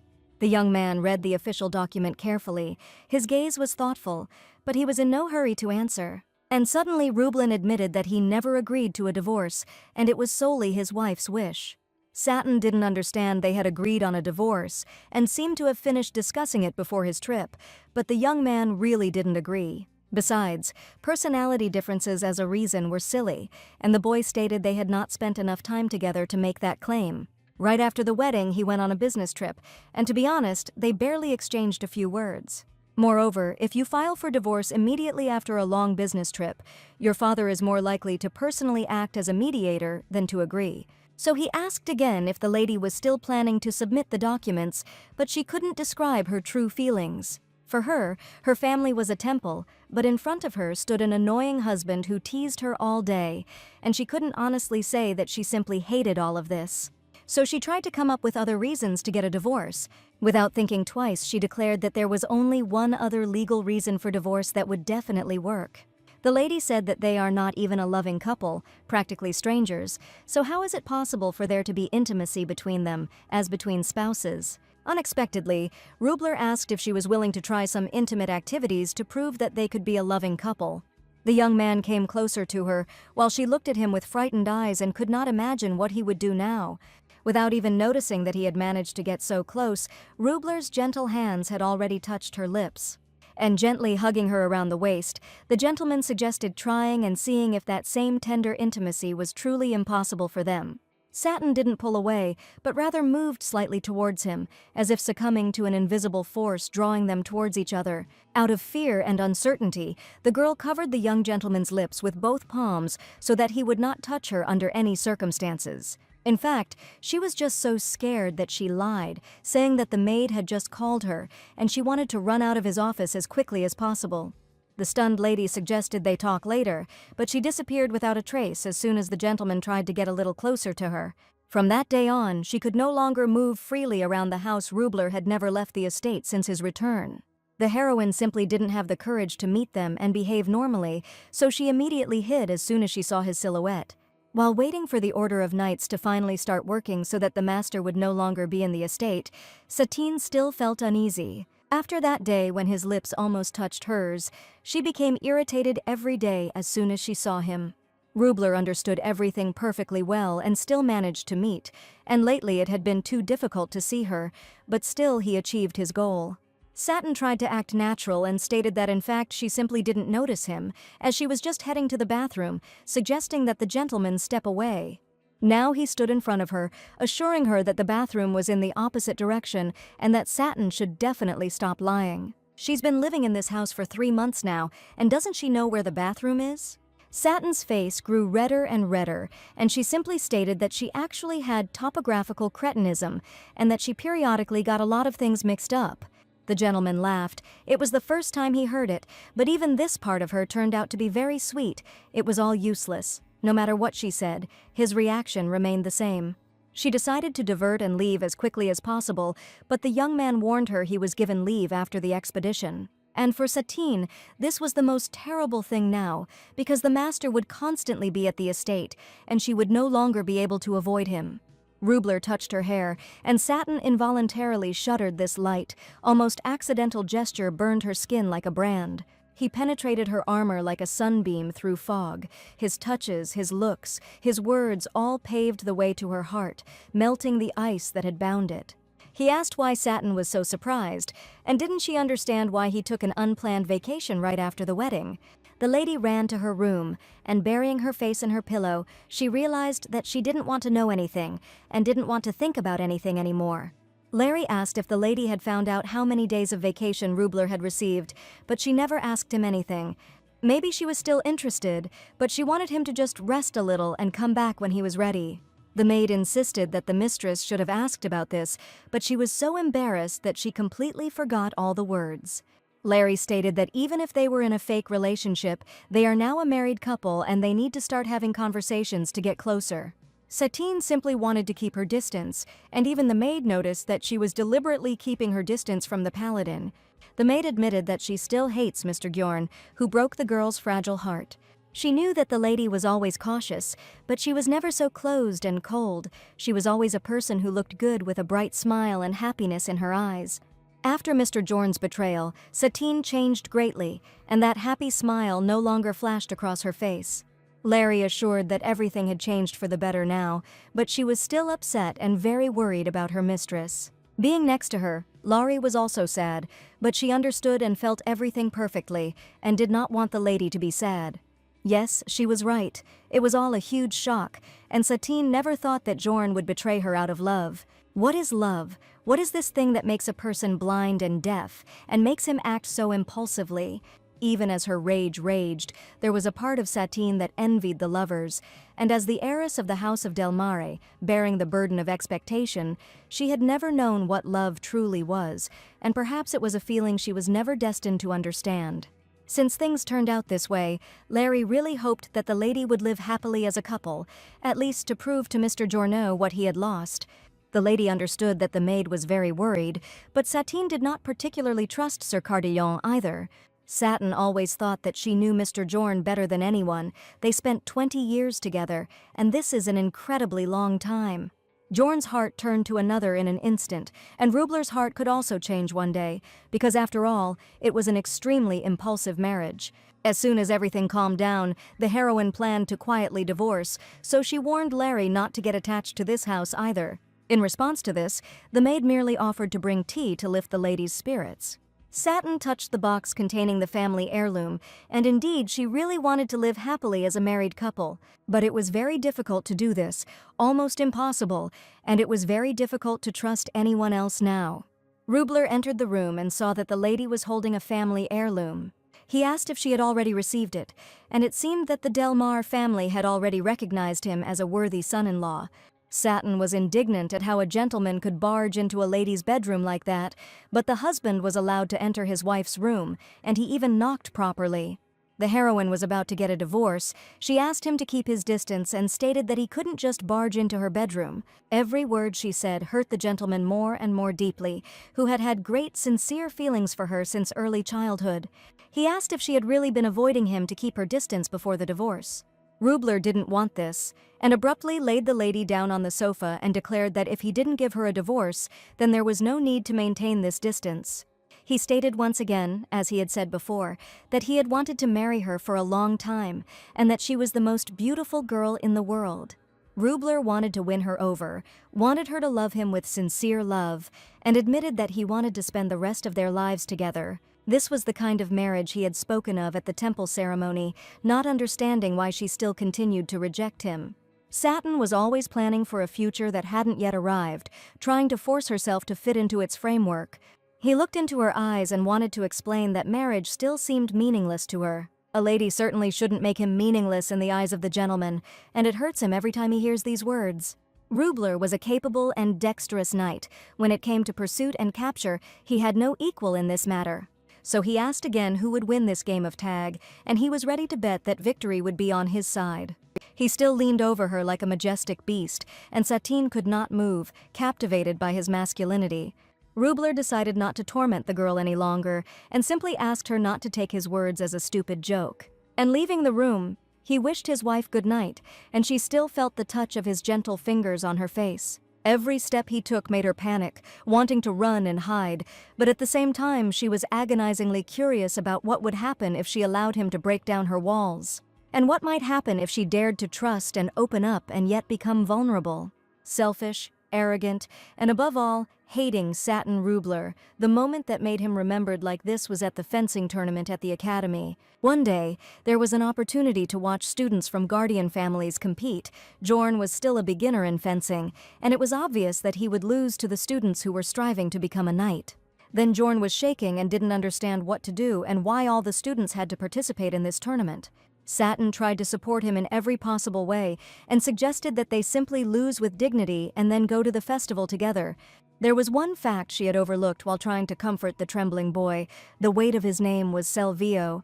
Among the students in the same course, there were many more experienced participants than Jorn, but the moment the judge called his name, his opponent voluntarily pounced, and he had no fencing skills. He allowed himself to be impaled, pinned, and struck before declaring his defeat. Meanwhile, the winner, the only one, was Rubler Cardillon, who rose through the tournament bracket solely on the strength of his skills. Rubler, who made it to the finals thanks to his abilities, and Jorn, who made it to the finals under the name of the Guardian's family. The news that these two had reached the finals filled the stands with students eager to watch the spectacle. The meeting of the two families took on a significance beyond the fencing tournament. Satine knew things were pretty bad, and Jorn would be crushed. The only thing she could hope for now was the chivalry of Mr. Rubler. She didn't even expect that Jorn would win this fight. She was sure that he would be able to do at least something. The purpose of a fencing tournament is to teach, and according to this principle, insulting the opponent is prohibited. Moreover, they usually get along well with each other, and Satin has never seen the young men quarrel. Jorn held his sword with trembling hands, ready to lose this battle in disgrace in front of all the students. Satine was the one shouting loudest from the stands for Jorn to try not to worry, and she really believed in him. Then Rubler was surprised at how much this fragile girl supported this dove, who was completely incapable of anything. The start of the tournament was announced. The students held their breath, and silence reigned in the stands. The result exceeded all expectations. It was the one who is said to have the makings of a paladin, and Rubler treated Selvio like a toy. Of course, Jorn quickly lost, and the final winner was Rubler Cardillon. The first thing Satine did was run to her friend Giorna, finding him on a bench in tears. She asked him not to be upset. The young man really tried, but no one could resist Rubler. It was truly a miserable defeat, and Jorn felt humiliated and depressed. The young man sat all alone, his head bowed, and it seemed as if he was about to burst into tears like a little boy. Trying to calm him down in every possible way, Satin suggested going to see the festival, and she heard that there were many interesting stalls there. Jorne was furious and accused Satin of the match being a bad idea and how a rookie like him could beat someone so experienced. Everyone was probably laughing at him, and Jorn screamed he should have just given up from the start. Satin had incredible faith in him and was glad that he didn't give up and fought to the end, trying his best. Father, those who laugh are just fools. Jorn immediately apologized for his anger, but the lady understood him perfectly, and nevertheless offered to go to the festival together and have a wonderful time. At that moment, Rubler, who became the rightful winner, was passing right next to them. He walked past silently, and Satin was indignant at this ignorance, and saying hello to an opponent after a match was elementary etiquette. From that moment on, he became a vile man to her, and she a stupid girl who expected chivalry from Rubler. The next day, a grand celebration for all the students took place in the Academy's ballroom. Satin planned to take revenge on Rubler for his vile behavior, and the chance to take revenge presented itself much sooner than she expected. Who would have thought that the same Rubler would come to a group dance evening, and to think that they turned out to be partners? They had to dance a ballroom dance, but each time the lady desperately stepped on the young man's feet. Rubler gently hugged her around the waist, pretending that nothing was happening, and never once showed that he was in pain. On the contrary, he continued to smile sweetly and behaved like a noble gentleman. Satin planned that the young man would not be able to pretend for long, and she furiously continued to step on his feet, deciding to see how much he could endure. It seemed as if you could hear his bones crunching, but Satin continued to dance, stepping on his feet. Nothing changed on the young man's face. He did not say a word, and all of Satin's efforts were in vain. The lady wondered if he really felt no pain at all, and she deliberately tried to step on all his legs. Rubler didn't make a squeak. At that moment, she decided to step on his shoes even harder. Suddenly, people felt that she was falling, but during the dance, the young man, looking into her eyes, firmly grabbed the girl by the waist, preventing her from falling to the floor. Satin couldn't believe what had just happened, because she was literally ready to fall a second ago. The venerable gentleman had just caught her and felt her fall, although he could have calmly let her go and even laughed. After this dance, the young man left the dance hall as usual, and a few days later rumors began to spread throughout the academy. Satin found out that after the dance, Rubler did not dance with anyone except her, and felt a little remorse for her boorish behavior. Rubler now went to the papal court to talk to his friend after the expedition. The young man greeted his best friend with a happy smile and asked how his vacation went and how he managed to spend time with his wife. It seemed that such questions made the gentleman feel uneasy, and a crooked grin appeared on his face. The friend wanted to know all the details, because they were definitely not just playing mother and daughter, but Rubler said nothing special happened. Kyrian was upset, which means his friend really didn't do anything, or simply doesn't want to talk about anything. Rubler stated that 3 days was too short a time for anything special to happen, but suddenly he declared that he was behaving inappropriately for his age. When he was younger, he was much more charming than he is now, and many girls went crazy over him. His friend was simply dissolute, but he thought that this could be called charm and attention from the female sex, and both his friend and his wife looked mature, but inside he considered them still immature children. Rubler arrived to talk about the report an evil spirit had indeed appeared in these lands, and if someone else had provided such a report, Kirian would have simply laughed, but this news was brought by a trusted person. It all happened at the wrong time, with rumors spreading right before the country's founding day, and it couldn't be ignored. The gentleman would like it to be just a joke, but the talk about the evil spirit is indeed true. He noticed a pile of papers on Kirian's desk and asked if he hadn't slept all night again, rereading documents. The job wasn't going to magically disappear, and with Rubler here he could finally take a little break with his help. The gentleman thought that if he suddenly broke down in such a situation, it would be problematic, and asked him not to overdo it. Kirian decided to find out what Rubler's current relationship is with the young gentleman Selvio. After all, after everything at the wedding, he assumed that the young man had not even seen him since then. After the chaos at the wedding, the Jorn family inadvertently benefited from Rubler's actions. Since Rubler had completely diverted attention from the scandal that could have been his undoing, everything turned out much more favorably. The Selvio family, finding themselves in a desperate situation, managed to escape public condemnation and rumors quickly. Satine suffered greatly in this process, which angered the master. But despite this, the result was more than satisfactory, and Kirian had already managed to send out an invitation to the ceremony on the occasion of the founding day, and Jorn simply came to his mind. They couldn't allow friction between the families at such a significant event, so the priest thought he could act as a mediator as the archbishop. Rubler immediately refused, and the young man suggested inviting that scandalous lady to the event. He already excluded her from the entry because of the relationship, but it would have been better if she had participated. This could turn into a big scandal and stir up rumors about a terrible wedding. Kirian was sure when such an opportunity would arise again, but Rubler still asked Kirian not to be interested in this woman. He listened to the gentleman's opinion and stated that the event should take place without any problems. And after these words, Rubler felt relieved, suggesting that they meet soon, when the day would finally come and he would meet his wife in person. Early in the morning, Satin received an invitation, and she was so excited that she was even afraid to open it. An invitation to a foundation day that she had no desire to attend and only wanted to avoid if she could. Now she was the wife of a respectable gentleman, and frankly speaking, she did not want to appear there at all.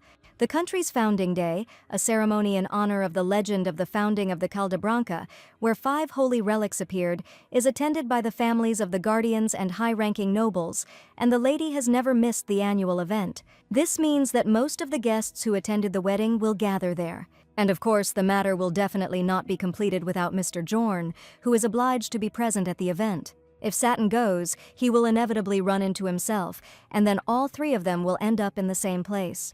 People will naturally remember the scandalous wedding, and this event will easily renew the dying scandal. The heroine just wanted to escape to another country, but they would have to pretend to be a married couple, and she didn't know how well she could do it. Suddenly she remembered Rubler's words when he suggested trying to check whether it was really impossible for them to get closer. And can't they touch each other like a real married couple in love? These thoughts, and the realization that she would even have to take the master's hand, made Satin incredibly furious. She was so excited that she suddenly screamed, and Larry offered to bring her a cup of hot tea. The memory of Rubler approaching her was still too fresh, his intense gaze and aura giving her goosebumps. Rubler, with his unpredictability and elusive magnetism, threatened to destroy this fortress.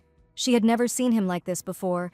He gently touched her lips, spoke pleasant words, and she felt that he really wanted to possess her. She was always afraid of intimacy, this all-consuming, will-depriving intimacy. Intimacy seemed like a trap, a golden cage, where under the guise of love and care you are deprived of yourself. Fortunately, after that day he didn't come to her anymore, and she had a chance to think. His calm, distant demeanor only made her more uneasy. His dark blue eyes were etched into her memory like shards of glass, and Satine couldn't stop remembering those rough hands that had touched her lips back then. While he was at home, she spent every night without sleep. She behaved strangely around him, and she had no idea what kind of face she showed him. Determined to stop thinking about meaningless things, Satin decided to focus on work to occupy her thoughts. She had been withdrawn into herself for so long that it was time to get used to pleasant communication again, and this afternoon she went to Madame Xian's salon to get some fresh air and socialize. A few hours later, the noble ladies met their friend in the salon, and no one expected her to appear. The aristocrats had not seen each other for a long time, and everyone was interested in what new things had happened with the lady. She was glad to meet her friends, who still called her Satin, because she still couldn't get used to the status of Madam. The aristocrats were shocked. That scandalous wedding was truly incredible, the appearance of this woman, and then the sudden public separation. Then the venerable paladin, kneeling before her, proposed to the girl, and every lady wanted to be in that situation. One of the girls stated that Mr. Jorn's position in the family was somewhat shaken after the scandalous wedding. Her friend suggested that Satin was probably uncomfortable hearing all this, and perhaps it should be discussed without her, but in fact, she was even curious. Apparently, Jorn had been looking for another bride to replace her, but to no avail, and despite family pressure to end the relationship, he refused to let her go. People also spoke badly about this prima donna. She ruined the wedding, and many singers and actors were invited to the anniversary of the founding, but she was the only one who remained on the sidelines. For artists, this performance means a meteoric rise to fame and fortune, but she missed this chance, so this woman will not last long as a singer. At least it meant Satine wouldn't have to face Delilah at the ceremony anymore, and that was a relief. Satin was incredibly happy to see her friends the aristocrats wanted the lady to enjoy the salon and have a good time. It was a bit tiring for Satine to talk a lot, but she hadn't talked to anyone or gone out in social situations for too long. Suddenly, Mrs. Eckley approached her with an agitated face and probably wanted to tell you something. The lady was unsure whether she should tell him this, since she was no longer a member of that family. Now she wanted to talk not about the Selvio family, but specifically about the red-haired prima from the Bolshoi Theater, because of whom everything happened. The weather was bad today, it rained all day, and it showed no sign of letting up. It had been raining for 3 days straight, so neither Laurie nor her mistress could even go out into the garden for a walk. They say the damage from the storm was quite severe. The street was flooded with dirty water, the wind was so strong that no one could go outside. Rumors began to circulate that the ceremony might be cancelled, and Satin could only pray that the event would not take place. Due to the continuous downpour, Rubler's workload increased significantly. The knights, busy preparing for the foundation day, had to deal with all the incidents related to the rain. Suddenly, Laurie said that the paladin would return home today, so the lady need not worry about it. The maid noticed that the lady had been looking out the window for a long time in recent days and watching the entrance and the servants. And this means that she is clearly waiting for the return of her dear husband, and Larry was not to be deceived in this regard. Satin said that everything was not at all as the maid said. She was just worried that something might happen because of the weather. She didn't even understand how she herself admitted that she had been worried about Rubler all this time. This was completely out of the question, and Satin could not allow herself to do so, not believing her own feelings. It was already late when the gentleman returned and saw that Satin and Larry were still awake. He assumed his wife had been waiting for him all this time, and as soon as he returned home, Satin was truly happy. She worriedly asked why he was in the rain without an umbrella, but Rubler could not carry it and save people at the same time. He considered himself a fairly strong and healthy young man, and a little rain was not a problem for him at all. The gentleman was soaking wet, and his wife, Satin, carefully wrapped his head in a terry towel. She carefully wiped the raindrops from his face, declaring that even paladins could get sick in such rainy weather. Despite his strength and power, Satin admitted that the master still needed to take care of himself. And the young man, blushing, answered whether she really was worried about him, and he was flattered by her behavior. From the outside, it looked like the newlywed husband was enjoying pleasant care, and his wife was carefully waiting and greeting him at the door. But to make sure it didn't look that way, Satine threw down a towel and asked how the ceremony would even be able to take place with such rain, hoping that they would still decide to cancel it so she would never see Jorn again in her life. Rubler asked if the lady really wanted the grand event to be cancelled due to terrible weather conditions.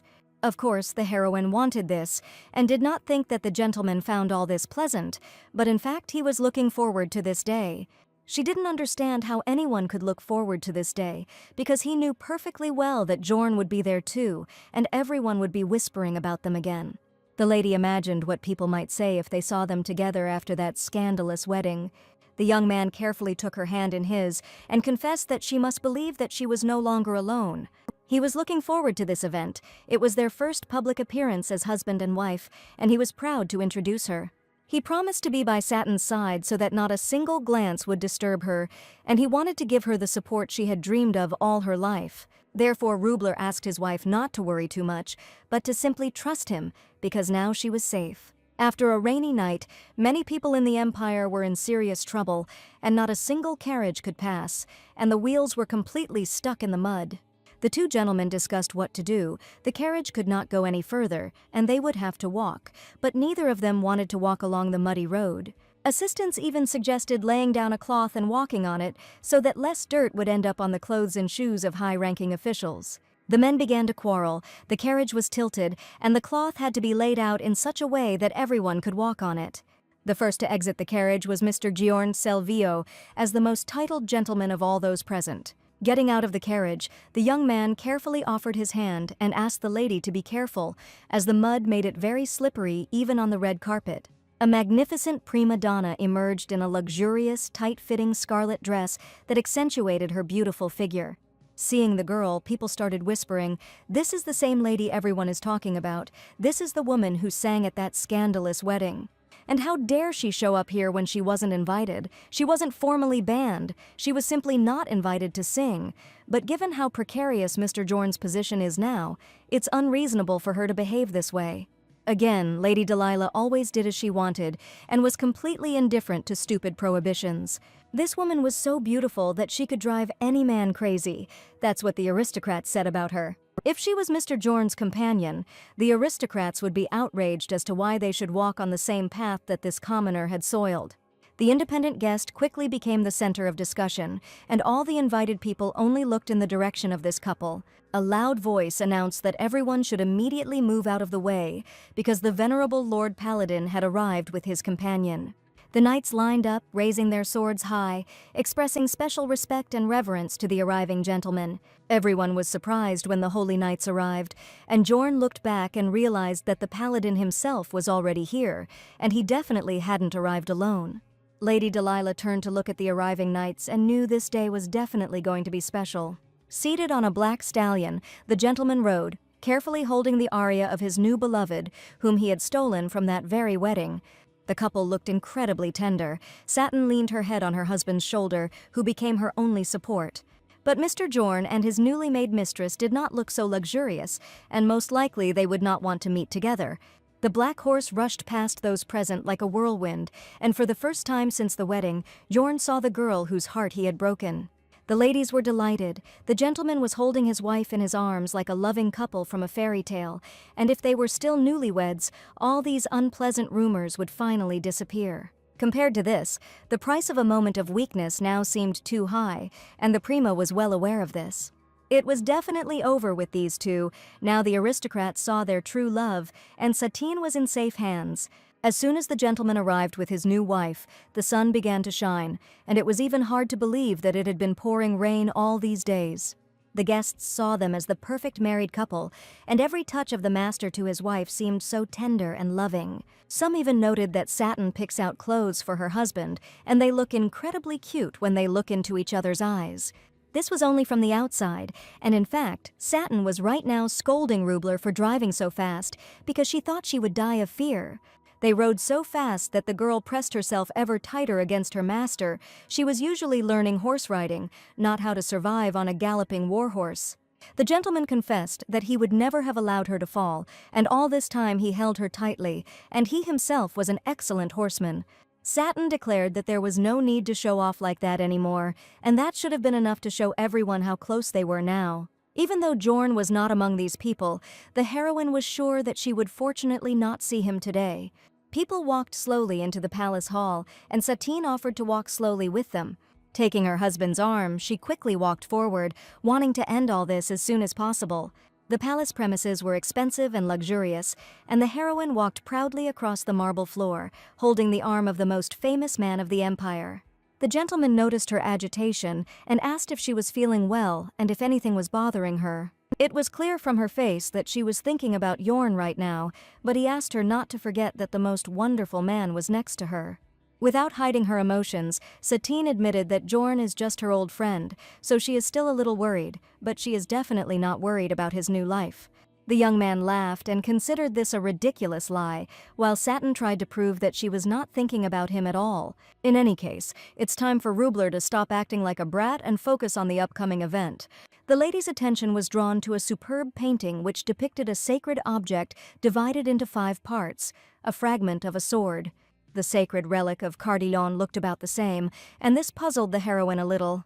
So she decided to ask the gentleman if it was true that he also had a sacred relic of the Cardillon family. The gentleman did not expect the lady to be interested in such things, but he did not intend to hide anything from her. Satin admitted that she was indeed a little interested in the topic and would like to know more about it. The Rubler family keeps the handle and base of the sacred relic, which are passed down from generation to generation. The reason so many knights come from the Cardillon family is because they are the only family that has a sword hilt. The same thing happened with the Del Mare family, and they say the tip of the sword points to the purpose of its wielder. The Del Mare family, who received the tip of the sword that pierced the demon's heart, was called the Del Mare of Loyalty, while Selvio, who received the central fragment, was the mediator between the two sides, who was called the Selvio of Neutrality. The heroes were on opposite sides, it was funny, and did the tip of the sword really point to the target of its owner? That is why the gentleman continued to look at his beautiful wife, and even the family heirloom said a lot. It seemed like it was predetermined from the moment he inherited the sacred sword. Rubler was sure that their fate was predetermined by their ancestors, and he tenderly kissed the hand of his beloved. He was interested to hear the girl's opinion, and he really wanted her to think the same way. When his warm lips touched her hand, goosebumps ran down the lady's skin, and she pulled her hand away, afraid of the unexpected closeness. Crystal chandeliers, like frozen drops of light, illuminated the parquet floor, polished to a mirror shine. Live music played in the hall, and the most famous artists of the empire were invited to make this evening unforgettable. The heroes walked down the red carpet, each of them thinking how strange this year had been. The first guests were joyfully greeted by Mr. Kyrian, who declared that everything went wrong as soon as they entered this room. The gentleman greeted His Grace, Archbishop Kyrian, and in response he belatedly congratulated Satin on the wedding. The lady smiled and stated that it was a bit unexpected, and Kyrian felt a bit sorry that he couldn't attend his best friend's wedding. They hadn't seen each other for a long time, but they had met several times during their studies at the academy, when Kyrian was Rubel's closest friend. Satine was surprised that the Archbishop could really remember the years at the academy, and he was even sure that the girl was on good terms with Sir Cardillon. Kyrian winked at the girl and didn't tell her how his young friend constantly teased her. Satin tried to remember if it was true that she had met the Archbishop in her early years of study. She finally managed to remember that the Archbishop had been a close friend of Sir Cardillon's for a long time. As the Archbishop himself said, he personally observed them, so the heroine was sure that no one would suspect anything in their relationship. She was finally getting ready to relax and celebrate an important event, but her gaze unfortunately fell on a familiar couple. With pink hair, bottomless blue eyes, and a bright scarlet dress, walked the prima donna Delilah, holding the arm of her ex-fiancé Giorne. For some reason, this woman was here, and Satine couldn't believe her eyes, as if Jorn had completely gone crazy and forgotten where they were. Recently, a girl approached Satin, wanting to tell her about the prima, and in fact, one day she accidentally saw her arguing with her former patron. By patron, she meant the one who challenged Jorn to a duel, and then the man shouted harsh words on the street in broad daylight. He shouted, after all, in front of him stands a famous actress who was able to fool everyone, and people will soon find out what kind of woman she really is, more terrible than the devil. The man shouted something about a pre-prepared plan, and assured that soon this vile mask would fall off, and people would learn the whole truth about it. Then Lady Ackley said, Delilah just stood there when she heard it, without even blinking an eye, as if it was really true. She just laughed in the eyes of this man, who was clearly disappointed with her behavior, and they definitely had something in common before. Lady Ackley felt goosebumps when she saw that expression, and there was some meaning in her patron's answer too. Rumor has it that she is a pathetic woman under the influence of those in power, but Satine felt that she was not such a simple person.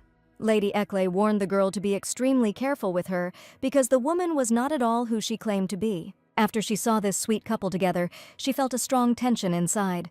And the gentleman immediately noticed this, asking if something had happened, because Satin looked so pale, as if she had seen a ghost in front of her. It didn't quite look like a ghost. Most likely it was a cunning villain named Delilah who simply lassoed her stupid ex-husband. This was the first official event after the wedding. The heroine understood that there would be a lot of attention, but she did not want these two to be here at all. And what is this Jorn even thinking about when he is already looking for a wife? And Rubler could clearly sense her worries and anxiety. The gentleman carefully took her by the tender wrist and said that he knew perfectly well that her head was splitting, her heart was worried, but she needed to try to pull herself together. He asked her to look at him closely, because in his eyes and his hands she could receive that very support. Satin believed his words and felt that he was worried, but the young man only gently asked her to smile. When she thinks a lot, it immediately reflects on her sweet face, and tension does not suit her at all. Therefore, he just wanted his beloved not to think about anything and to focus on having a good time at such a grand event. He kissed her hand tenderly, and among aristocrats, kissing a woman's hand is a great sign of respect. Satin allowed him to do whatever he wanted with her, and a husband should respect his wife more than anyone else, and even family and friends fade into the background. The gentleman noticed that Jorn was looking straight at them, so now they had to pretend that they loved each other immensely.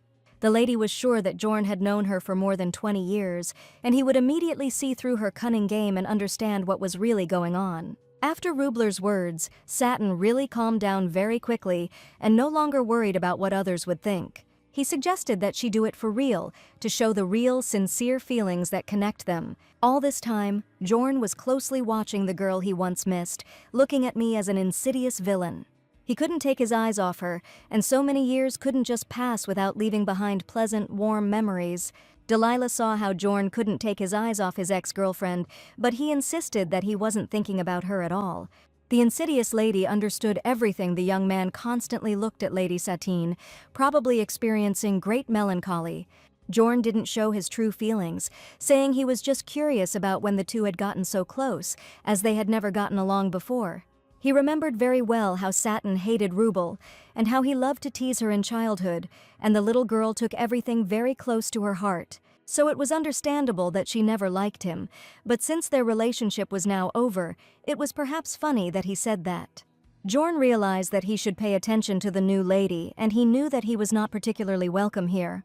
The lady smiled sweetly and confessed that everything was fine, and she understood his feelings, and very little time had passed since the wedding.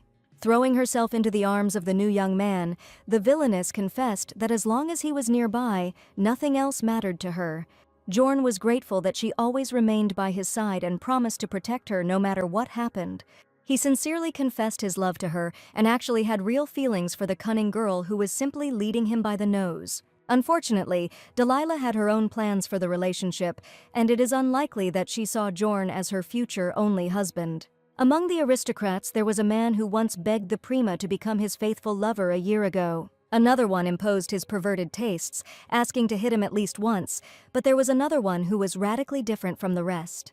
To Delilah, they were all just poor actors pretending to be worthy noblemen, but who in reality had nothing. On the outside, they pretend to love their wife, but behind the scenes they often visit the big theater, beg and cling to the prima ballerina, simply wanting to touch her at least once. Today was a special day when they saw her for the first time outside the theater curtains, and their behavior changed.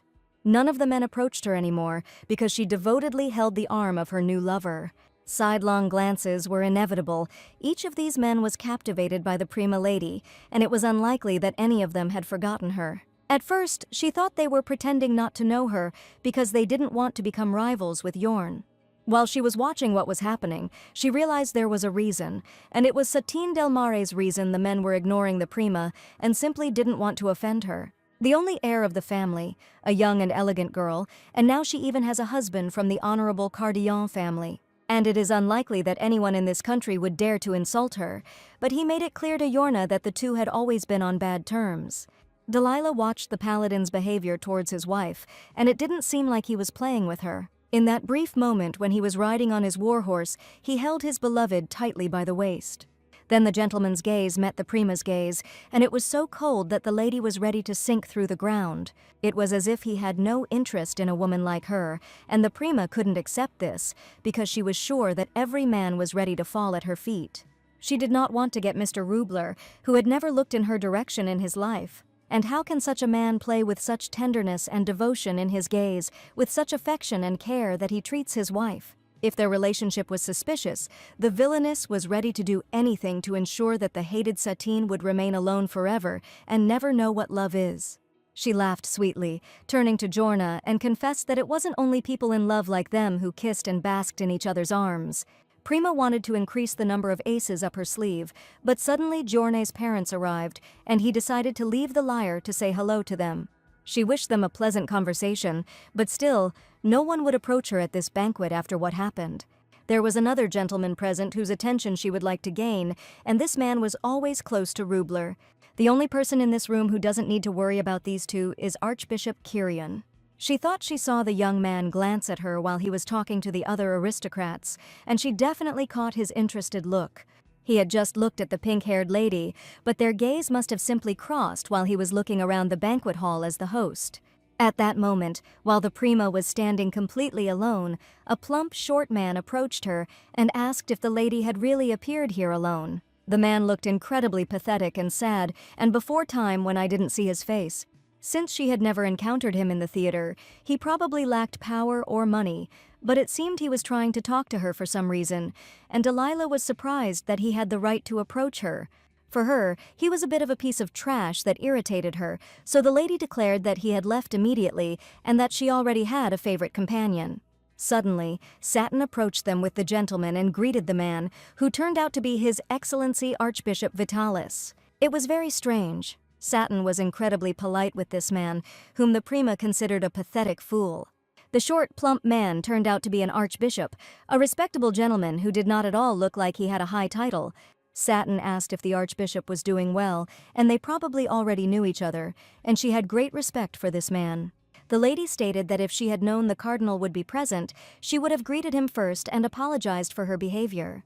He congratulated the gentleman and Satin on their recent wedding, which he could not attend for personal reasons, and Delilah was indignant that she was getting involved with this girl again, even in such an absurd situation. Vitalis saw the couple together for the first time, and admitted that they were truly incredibly well suited to each other, and that his brother relied heavily on Sir Cardillon. The gentleman admitted that his brother cared about him very much, despite his shortcomings, and Vitalis asked him to continue to support his brother in the same spirit. They were joined by Jorn, who had been looking for Delilah for a long time, but could not find her in the hall. And now the five heroes stood together in one tight circle, where the destinies of former and current love, and of a completely unknown person, were intertwined. Approaching them, Jorn first asked Satine that he had not expected to see her here and wanted to know how the girl was doing. Swinging her luxurious curls, the lady menacingly declared how dare he ask her about such a thing now, after everything that had happened between them. Jorn sincerely admitted that he had been worried about her condition all this time, but Mr. Rubler decided to intervene in the conversation. He said it was rather tactless to ask a lady about her fate as a greeting after a long silence. Jorn started to get nervous and said that he was worried about Satine just as a friend, but Satine didn't even want to answer him. The gentleman did not make a scandal after the marriage, but he was sure that neither the lady nor he needed his false care at all, and he better pay attention to someone else, whom he has chosen as his beloved. These words don't come out. Jorn was at a loss on the spot, and Rubler once again declared that he shouldn't say such things. Worrying about another when the one you clearly love can hear you right now is tactless and pointless. In this situation, Jorn felt so awkward, like a little boy, and Delilah was looking straight at him. Thanks to his courage in fighting for truth and love, the gentleman admitted, he was also able to safely reunite with his wife, and he is sincerely happy about this. Rubler thanked Jorn for everything he had done and for his fateful, decisive choice. The conversation could not be avoided, and the young man only admitted that it was only thanks to his stupid mistake that he was finally happy with his one and only love.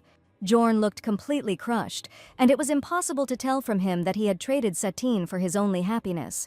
The young men were from the same family guardians, but the prima did not even imagine that there would be such a difference between them.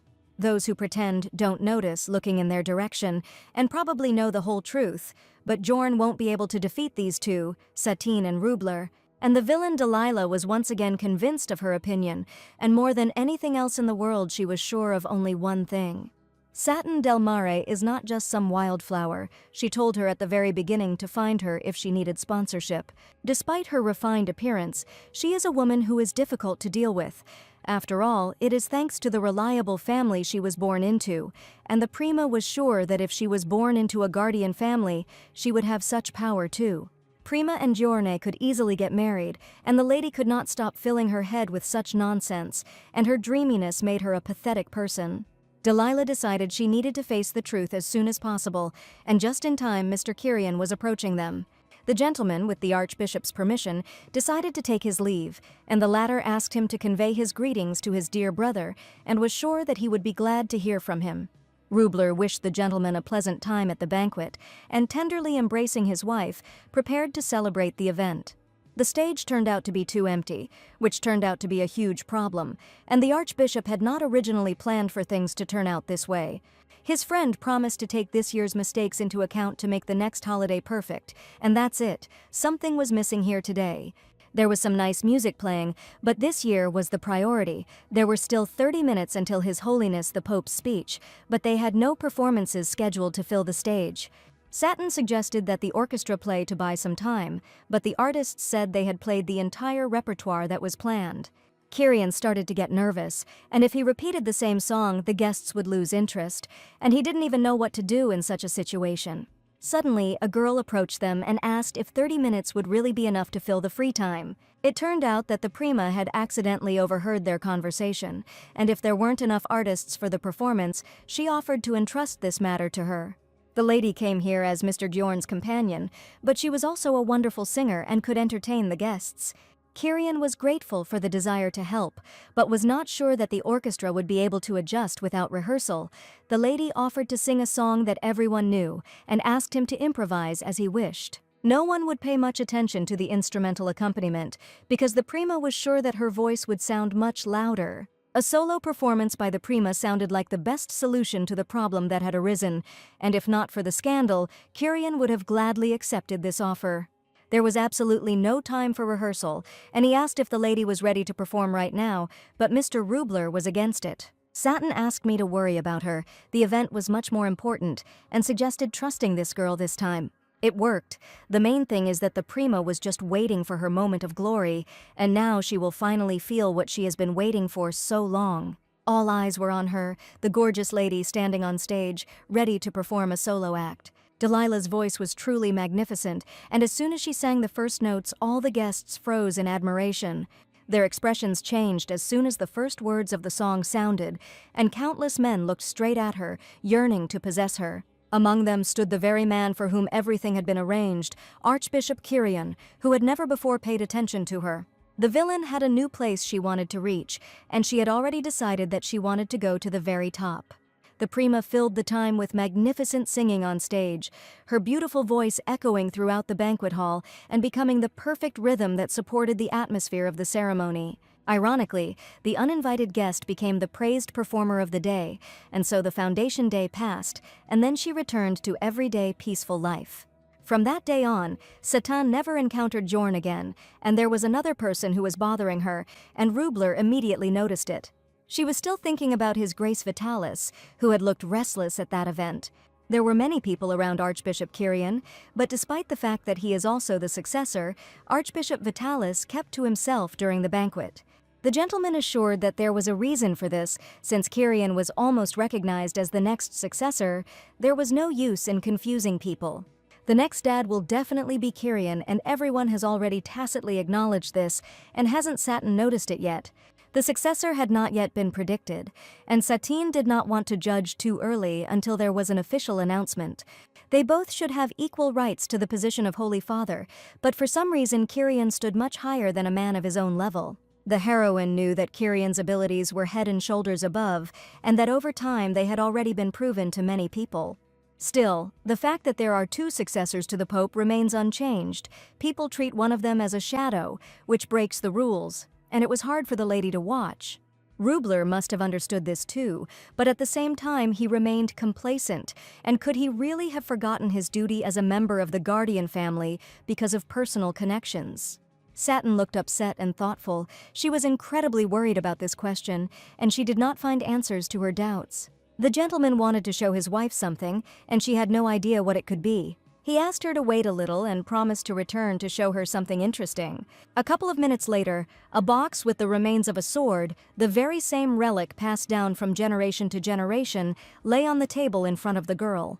The gentleman decided to present the family heirloom of the House of Cardillon, and this was the handle of the holy ball. Seeing such a relic for the first time, the lady admired its power, and Rubler even offered to hold it. Satin was scared. It was a sacred relic. She was sure other people couldn't touch it. Rubler had not considered this girl as another person for a long time, and now she had become his one and only wife. She was only able to touch Delmare's relic recently, and that wasn't what she had in mind at all. The principles of the master's family were different from those of the lady's family in childhood. They simply swung this hilt, played the first Holy Father, and pretended to be heroes. Even Kyrian had come to their house once and held the dream in his hands, so there was no reason why she couldn't do it. And before she could even notice, the gentleman deftly took the relic and placed it in her hands, and the lady felt incredible power. Rubler didn't see anything special in this, and he was ready to trust this girl with anything. She felt his hands were incredibly hot as soon as he touched her elbows.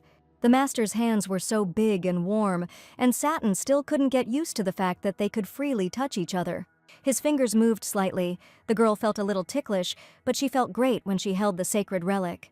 The gentleman touched her carefully and began to get nervous, and did not understand how such a small body could walk and run. He was curious about how it felt to hold the sacred relic in his hands, but today he felt absolutely nothing about it. In truth, it was exactly the same with the Lord, but Kyrian once said that the sacred sword called to him.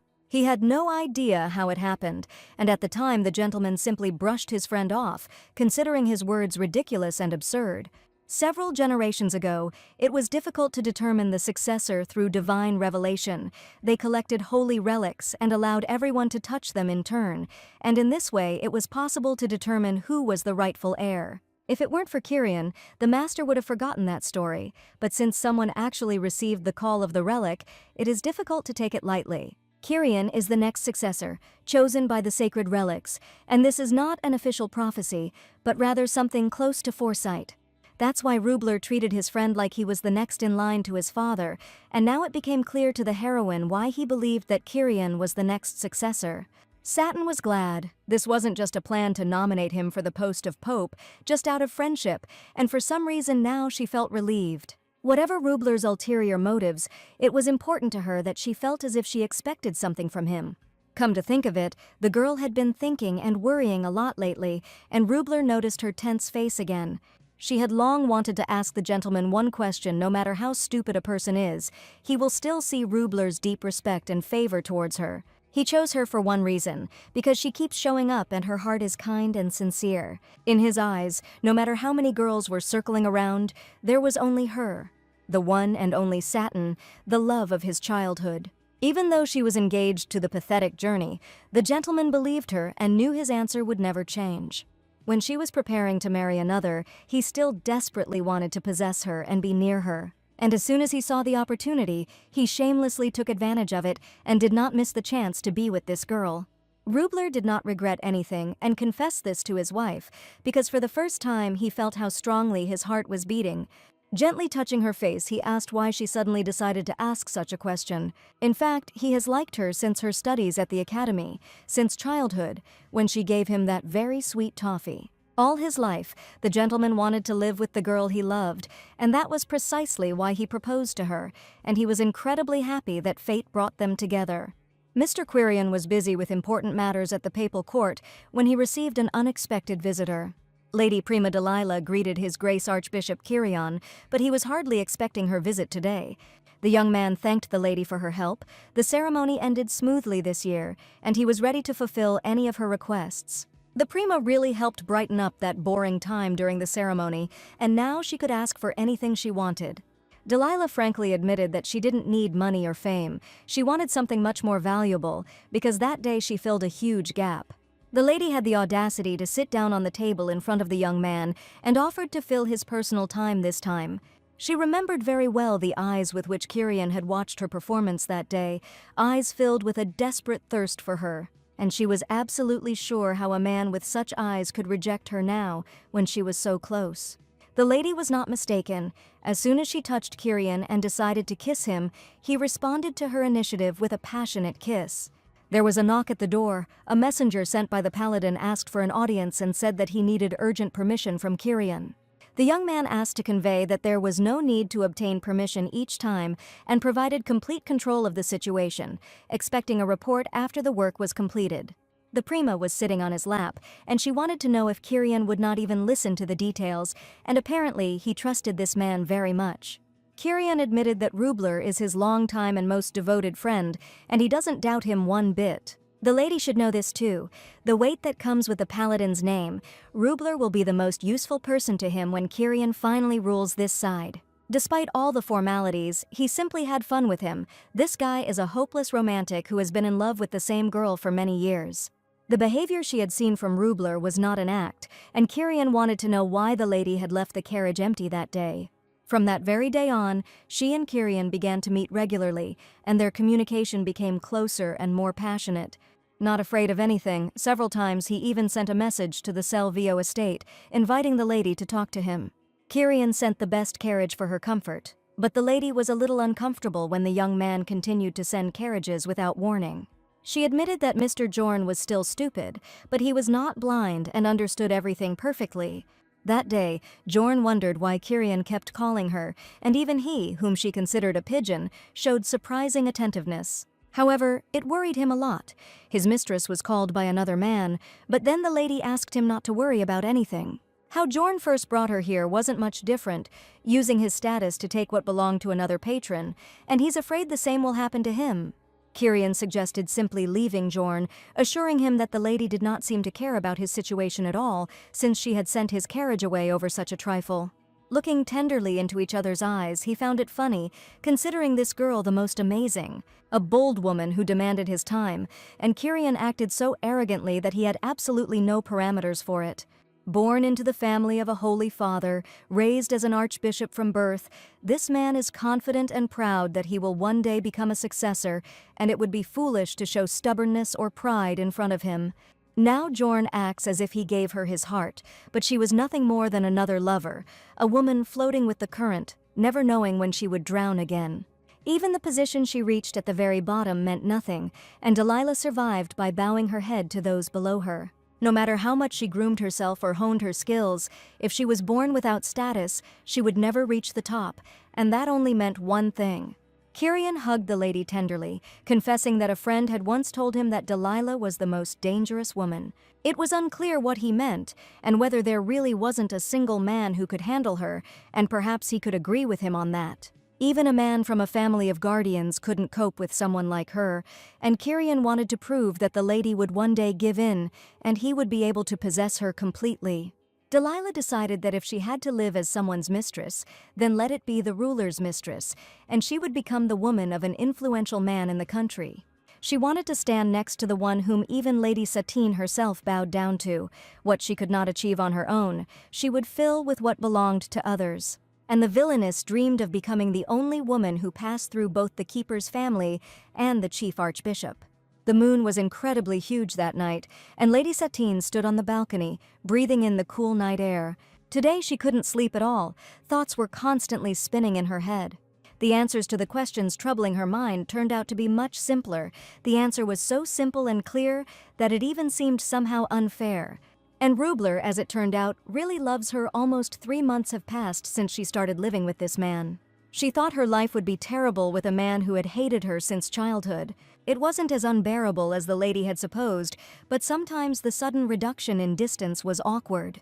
When the gentleman worried about her problems and helped solve them, she was sincerely grateful to him. In the heroine's mind, a husband is a man who will share her home and everyday life with her, the one with whom she can raise Del Mare's heir. That one and only faithful person, the first in her life, the one she can trust infinitely. Only now did I start to think about whether Rubler could become the person with whom she would be ready to spend her entire life. Until now, she couldn't answer this question with certainty, but over time, talking to Rubler about divorce became unpleasant. He looked at her with the saddest expression in the world at the mere mention of divorce. Therefore, the lady did not want to hurt someone who showed such unconditional affection. And if Rubler really had feelings for her all this time, if her childhood memories were just a misunderstanding. Then, when he saw how openly she avoided him, he probably felt unbearable pain and despair. Her master was an outcast, and every time he looked after the young lady to whom his heart was drawn. Sighing, Satin realized that there was no point in thinking about it now, and everything happened as it had already happened. After much deliberation, the heroine decided to simply go to her bedroom and fall asleep peacefully on a soft, cozy bed. Suddenly, a wave of horror washed over her, and just now she clearly heard some strange sounds. Besides this, she felt someone's gaze from the dark courtyard of the estate, but she thought it was just her imagination due to fatigue. Trying to make out something in the darkness, Satin obviously realized that she hadn't imagined it, and that there was something there. I ran barefoot back to the estate to find at least someone and tell them that there was clearly someone in the yard. Not only did Satin feel the terrible gaze, but there was also a strange aura around her, and it couldn't be called a simple mistake. She had never felt anything like this before, and she was sure of it. There was definitely someone down there. It was definitely not a person, or even a ghost, and the energy felt much more vile. Her legs were shaking. The girl understood that she had to find Rubler as soon as possible and tell him what had happened. She ran quickly and wanted to find at least one of the servants as quickly as possible, so that under no circumstances would she be left alone for another minute. This feeling could not be compared to anything. Something sinister, hellish, which was located right around the estate, had penetrated into this house. A black haze enveloped the girl's leg, and she felt a piercing cold that reached her bones, as if something had grabbed her. Satine screamed so furiously, as if she saw a hellish demon stretching its tentacles towards her. Rubler heard his wife's loud scream and immediately rushed to help to figure out what could have happened. He saw her sitting and shaking barefoot on the floor. She had just screamed loudly, and she was definitely not okay. Trembling with fear, Satin rushed to the master and screamed, "Something sinister is happening here." She looked at her savior with frightened eyes, assuring him that something was happening in her bedroom, but she didn't understand who was there.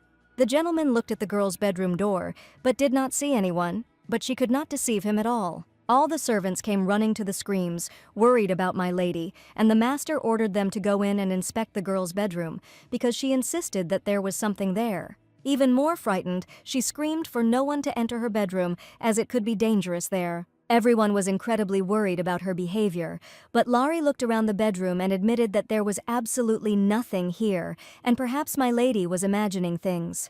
Satin always trusted her feelings. There was something there, not a person, not an animal, something invisible, and this cold, this frozen heartbeat could not be an ordinary fantasy. The gentleman tried to find out what exactly she saw in her room, but the lady could not answer anything. She was sure that there was something in front of her. It was looking right at her and coming closer, and Satine swore it wanted to hurt her. Rubler asked the lady to calm down and decided to go outside to inspect the estate's courtyard. The lady grabbed him by the shirt so tightly and only prayed that he would never come out. The gentleman had never seen her behave like this, and it probably happened quite rarely. Now his wife looked so frightened, as if she had actually seen something sinister and felt it with every cell of her body. It was already quite late, and the gentleman suggested that they go and rest with the beau while he tried to calm his wife. Laurie offered to stay with her ladies until she fell asleep, but there was no need for the gentleman, because he decided to stay with her. Rubler asked Satin to go spend the night in his room so that she would be more or less safe there. He himself was going to sleep on the sofa, but he offered his wife a large bed, and he was going to stay on duty until the morning so that she would not worry. Now she was incredibly worried that she looked very stupid, but she definitely couldn't control her emotions at that moment. Like a little child who wakes up his parents at night because he was scared of something, and that was a pretty vivid comparison. Satin had never seen anything like this before. Today she felt as if she had fallen into her worst nightmare. She insisted that she saw something. If she was just scared over a trifle, she certainly shouldn't be ashamed now.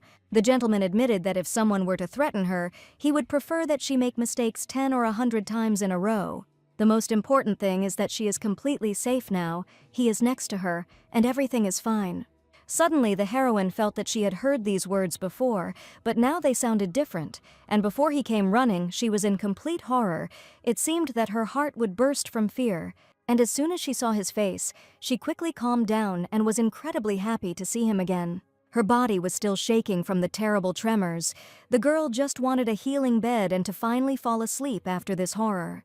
The gentleman could not understand what had happened that night, but the people only silently went to bed to finally fall asleep. She was no longer in any danger, and while in the master's room she felt protected. Rubler promised that as long as he was by her side, she would always be safe. He would protect her so that she would never again experience such wild fear. Every word penetrated her soul and heart. Satin trusted him, feeling that he would not betray her. And if she ever feels something strange again, she can call him without hesitation, and he will come running faster than anyone else. When the heroine finally calmed down completely, her husband suggested that she go to bed and just forget about this horror. Shivering and alone, sitting on the cold floor, she met her savior and felt it for the first time. That same feeling when you know that you are not alone, and help will always come, no matter where it is. The gentleman gently stroked her face, realizing how scared the girl was. He continued to touch her gently, but suddenly Satin was frightened by this romantic atmosphere. She screamed the word no, asked Rubler not to do anything else, and wanted to run away to sleep. The gentleman understood that she was incredibly worried about intimacy, and only timidly kissed her on the forehead. Rubler never insisted on a quick rapprochement, and approached his wife very carefully and cautiously. His kiss was so hot that a blush filled the lady's cheeks, and she even found it difficult to breathe. The gentleman's sweet smile quickly changed everything, and in his company she was incredibly happy. Rubler felt that the lady was incredibly tired, and suggested simply turning off the light and going to bed. After wishing her sweet dreams, he went to his sofa, while the girl's heart continued to beat like crazy. And does he really think that after the first kiss, she will now be able to fall asleep so easily because they were still burning with fire? Wrapped in a soft blanket, Satin lay down and closed her eyes, trying to forget about the horror that happened today. She also tried to calm her raging heart, which was clearly beating out a rhythm. The next morning, the gentleman and his assistant went out to check the estate grounds. To their great horror, they found the bloody corpse of a goat, which meant that Satin had been right last night. The man confirmed that there used to be a place nearby where they bred goats, and there must be one, but she escaped from the pen and was probably attacked by a wild animal.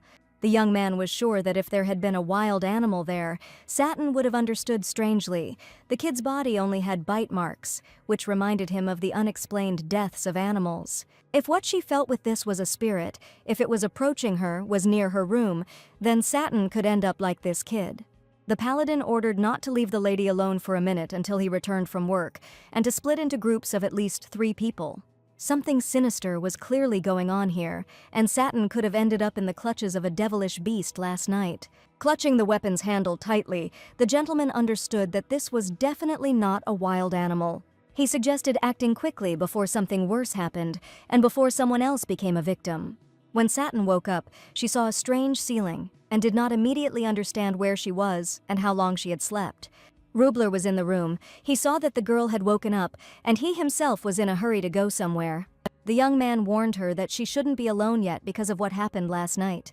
He just wanted her to finally relax a little and stop worrying about everything that was happening in her life. His name flew softly from her lips, and the gentleman felt how pleasant it sounded. Smiling, the young man stated that the lady should have addressed him that way from the very beginning, but now it was not so important. Satin asked if those evil spirits weren't just an old legend, but unfortunately, it's no longer just a scary story. She heard about this after the wedding. When she went on a mission, they said that traces of the presence of an evil spirit appeared in the provinces. Animal carcasses were scattered everywhere, and this morning a dead kid goat was found in the estate garden, which had been killed like the other animals. He asked Satine not to worry too much. From now on, the Holy Knights would patrol the area every night. The gentleman had to track down something terrible himself, so the lady had to stay home, and that meant he would be returning home late again. Apparently, this is what is needed now to check every corner of the estate, and it is better for Satin to stay in his room to avoid such situations.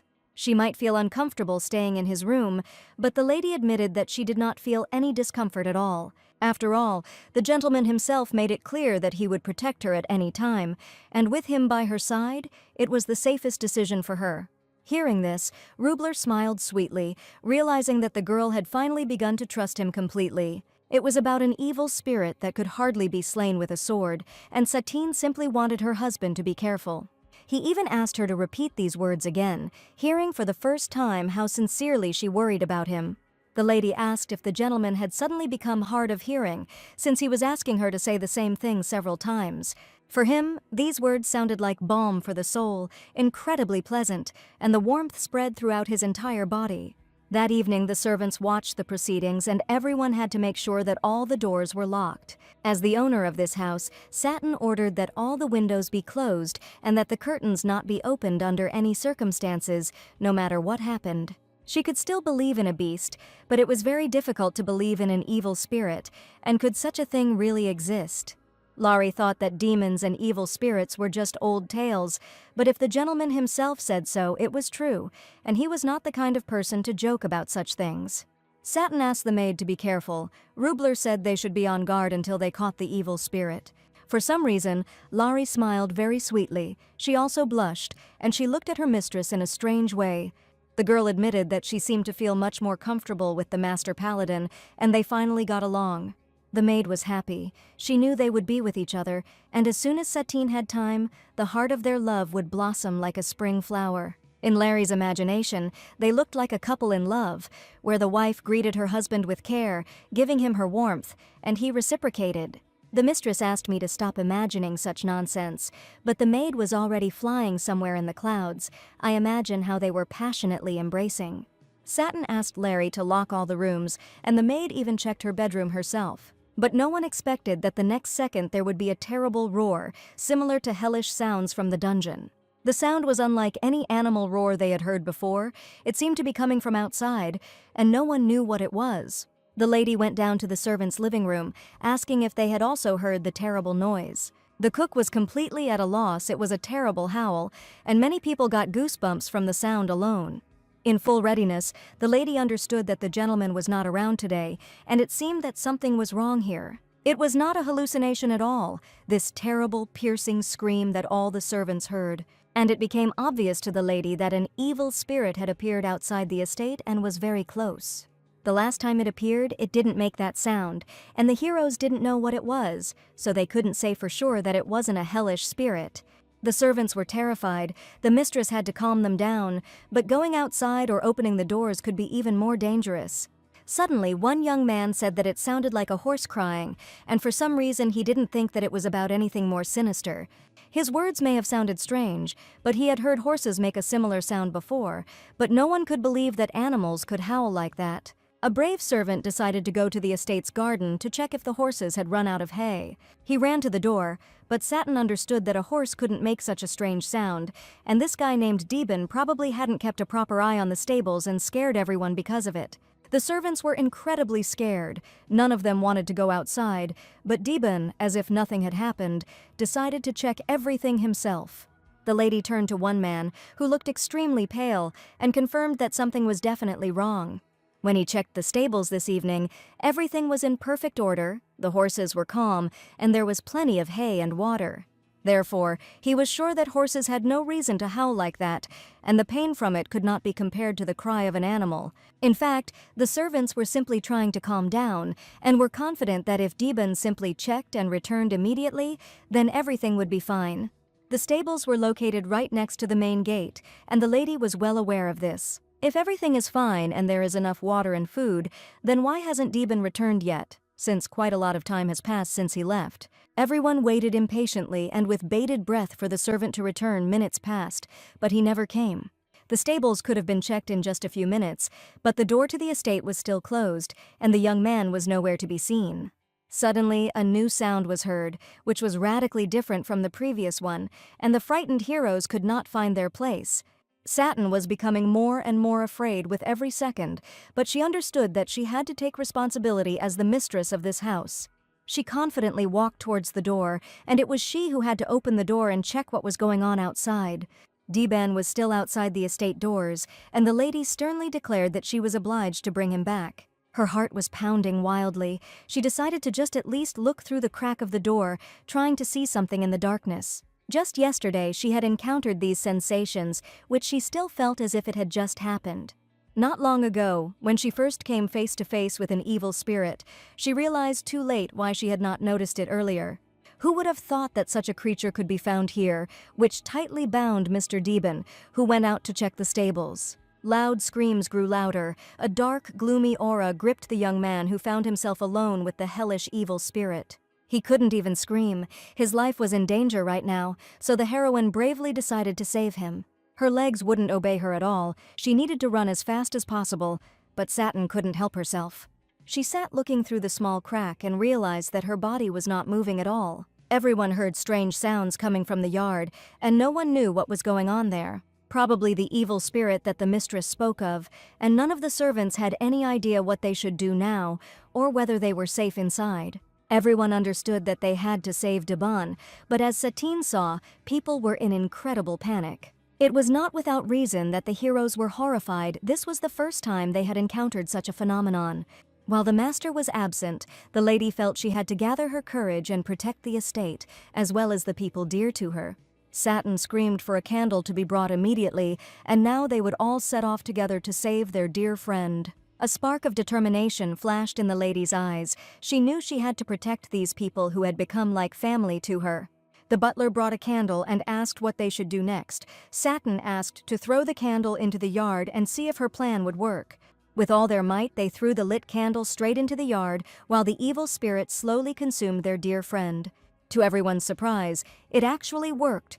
The dark forces retreated, frightened by the fire, and Dibon finally took his first breath of air. Everyone was happy. The thing had worked.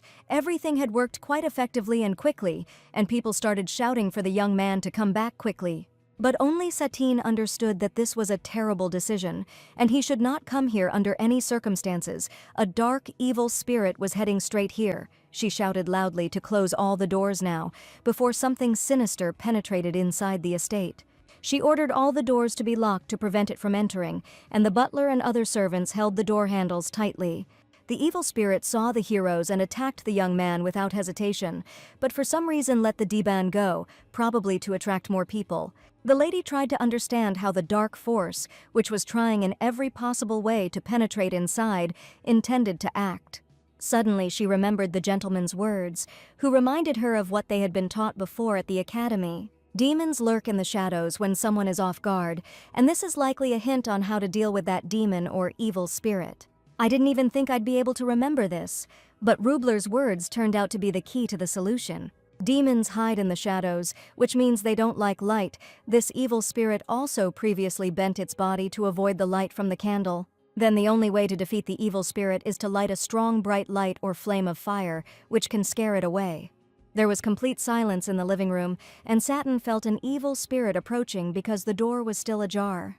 Through a small gap between the doors, the heroes saw the black hand of an entity with crooked fingers that looked like twisted branches. Laurie screamed loudly. The entity penetrated inside, and the butler suggested throwing the candle again to drive it away. The lady asked them to wait a little, not to panic, because now they had to act prudently. If they drive away the evil spirit in this way and barricade themselves in the house, they will be safe. But what about Dibon lying outside? And what about the nearby houses or the houses of ordinary people? If the evil spirit's hunt fails here, it will go to the neighboring village in search of prey, and the people who know nothing will be attacked without a chance to escape. The heroine knew that this evil spirit did not like her, and she offered to open the door and let him in and stop him right there. The idea sounded unimaginable. The weak point of the spirit is light. The heroine was sure that if you put him in a room full of advice, he can be held until the master arrives.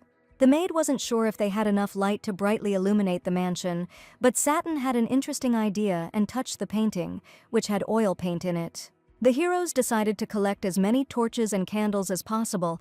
As soon as the evil spirit entered the house through the open door, they needed to be ready. Everyone would spread out to create light, so as not to create shadows, and while the spirit was confused, Satine was going to drive it into any room, luring it into a trap. The heroes collected all the paintings, and the lady decided to take care of burning and destroying the hated evil spirit, and at the same time save Dibon. And until Rubler returned, she needed to be brave and decisive. She believed that somehow, together, they could do it. Laurie did not leave the lady's side, and suddenly she noticed a dark, evil entity approaching them. The maid closed her eyes and became frightened, while the warlike mistress put a candle forward to drive away the hated demon. For a while, the dark entity hid in the shadows, and perhaps a large fire needed to be lit around the room, which is why they collected oil paintings. Laurie was puzzled as to which room could possibly contain an evil spirit, but there was one room in the estate that was currently unused, and the mistress's bedroom, in which no one was supposed to become an ominous trap for the dark spirit. Laurie insisted that as soon as this creature entered the room, the mistress should leave it immediately. Satin understood this perfectly well, but a situation could arise where she would have to stay inside. It seemed that the evil spirit was also watching, but he did not come closer and was afraid of the light from the lit candle. Without letting go of the fire, Satin tried to think through every step to lure the sinister spirit into a trap. She asked the maid to take the candle for a minute, while Laurie, with frightened eyes, did not understand why she and my lady were going to do this. Determined, Satine wanted to lure the evil spirit into the room, but it seems that now it cannot get closer because the light from the flame is too bright. She promised that everything would be fine, there would be candles inside too, and she just needed to light them before the evil spirit approached. She had to fight one-on-one, face-to-face, with a dark creature that had arrived here to devour everyone in this estate. The lady acted carefully, realizing that if the evil spirit went deeper into the room, as it did now, she would definitely succeed. She certainly couldn't have expected the evil spirit to enter the room with lightning speed, and only this creature didn't fall for her trap, but tried to close the room along with her. There was only one option left, to find light, and Satin looked around for anything to light the candle on. She couldn't let this creature get any closer to her, but with every cell she felt its approach. A black aura swirled around the frightened lady. She covered her face with her hands and sat on the floor, and it was the most terrible feeling she had ever experienced. Suddenly he was here, her faithful and devoted savior, Mr. Rubler, who had appeared so suddenly. The first thing the young man did was shout to see if his wife was hurt, and right now he was going to fight the demon. Satin was perfectly fine. More importantly, she was worried about the evil spirit that was circling around them right now. The master definitely felt it when he struck him with his sword, which had magical power, and it seemed like he was not hurt at all. Rubler understood that he would have to tear the magical spirit apart, but right now he was going to hide during these days and seize the moment to attack. He felt the ancient blood of warriors, invincible in their faith and courage, flowing through his veins. The blade in his hand became an extension of his will, a conductor of his rage. Fighting something that has no physical form that will reform itself even if you cut it into pieces. Even Mr. Rubler has a limit to his endurance. He tried to cut the magical spirit with blows, but at this rate it might never end. Satin couldn't just stand aside, and she was sure that the item she needed was definitely somewhere nearby. Finally, on the table she saw what she needed, and what could finally help put an end to all this horror. The spirit roared, crashing down on Rubler with a stream of darkness and cold, but Rubler was ready. He parried the blow with his sword, cutting off part of the dark mass. No matter how much the master swung his sword, the darkness did not become less. It continued to regenerate, and the heroes simply walked in circles. Satin screamed loudly. Evil spirits are afraid of light, and a lit candle appeared in her hand, illuminating the dark room. She suggested that they use light to drive the dark spirit into a corner, and asked her husband to make sure that the sinister creature could not hide anywhere else. Satin raised her hand, and the light in her palm flared with renewed vigor. A beam of energy pierced the darkness, scorching the spirit and causing it to convulse. This gave Rubler a chance. He rushed forward, the sword in his hand flashing like lightning, and delivered a decisive blow, cutting the spirit into pieces. The gentleman loudly asked her to throw the candle straight into the heart of the evil spirit so that they could finally defeat him. Fire and the dark evil spirit fought each other in an eternal dance of destruction and creation, the flame, like a living creature, greedily devouring the darkness. Rubler and Satin, exhausted but victorious, stood together, leaning on each other, a symbol of hope for a world just freed from an eternal nightmare. Finally, the last cry of the evil spirit died down, and with it the last day was dispelled, and this meant that the heroes had succeeded. Then she couldn't hold back and buried her face in her husband's chest, and a loud cry of despair came from her throat. Her legs were giving way. She was incredibly tense the whole time, and she didn't know how this whole horror would end. But she didn't feel any pain at all. She was fine. She just felt a slight tremor throughout her body. Servants ran into the room, having been incredibly worried about their master and mistress the whole time, but fortunately, no one was injured.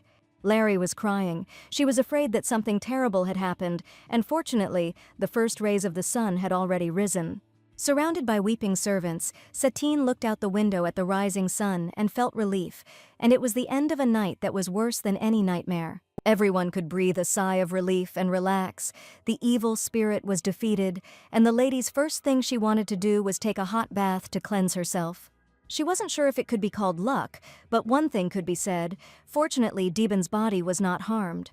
He is alive, but the scar that the evil spirit left behind has gone deep into his flesh and will not disappear until the end of his life, but it is still a great fortune that he is alive. Last night the master became very angry with the servants and scolded each one. Satine found this unfair. Everyone was in equal danger, but the paladin was more worried about the mistress and scolded them harshly because they left her alone. Rumor has it that this was the first time the servants had seen him so angry. Luckily, everyone was alive, Satine was safe, but that night would forever leave a mark on her soul. After a hot bath, Larry suggested that the mistress put on a translucent nightgown. It was hidden deep inside, so it did not burn or smell of smoke. And even if the lady doesn't like it, this time nothing can be done, because the smoke has reached her wardrobe. By chance, Rubler entered the room and saw his wife in a beautiful transparent nightgown. For some reason, there was some anger on the gentleman's face. He asked if there was something about satin that he still didn't know about. The lady was surprised, but the young man had just heard everything on his way here, and he certainly didn't expect his wife to do such a thing. While fighting the evil spirit, she called upon him to become a bait, wanting to commit such a reckless act, but the master knew nothing about it. The lady stated that it was necessary to capture the evil entity, but Rubler stated that it was his job and she did not need to interfere. She had no idea when he would return, so she decided to take matters into her own hands, which made the gentleman unhappy. In this story, she said she couldn't stand still when someone's head was bitten off right in front of her eyes. She put herself in danger, she said. If she wasn't a knight, then why should she just stick her head in the sand while someone died in front of her? The young man said menacingly that she must avoid a danger that she obviously could not cope with, and that an evil spirit could attack her. Satin stated that she shouldn't have just stood there and watched, and that she was simply trying her best to help. The conversation became increasingly tense. The gentleman wanted to say that she didn't have to do this, but if she had stayed away, people would have died. And she was not at all eager to risk herself, and she was sure he would understand her. The lady tried her best to protect the residents of the estate, and did not need your praise for it. She would never have thought that he would look at her like that now, and he probably doesn't even imagine how much she wanted him to be there then. Satin had simply suggested they forget about it, and they had both done the best they could in that terrible situation, and she was actually very tired. And most of all, the gentleman was angry. She could get hurt, and he might never see her again. Turning around, the lady understood his mood. He did not wish her any harm. He was simply very worried. When Rubler saw how this evil spirit rushed at her, his heart almost broke. If he had come a little later, everything could have turned out terribly. The young man looked like he was trembling. It was the first time she had seen him like this, and she couldn't even imagine how much it disappointed him. At that very moment he realized that his words could upset the girl, and he admitted that he was very sorry and that he did not want to argue with her at all. The gentleman was simply angry with himself because he had made a promise to protect his girlfriend, but he had managed to do so almost at the very last moment. For him, ensuring her safety was his only duty, and he was a great paladin. And for her, he was not just a dear person, her faithful husband, who was obliged to make her happy. She stood there in her translucent nightgown while they had a serious conversation, where Satin felt more and more supported. He was able to take a place next to her. He had been waiting for this all his life, and now he was not ready to lose her. Rubler looked incredibly upset and stated that if she died, he would not be able to bear it.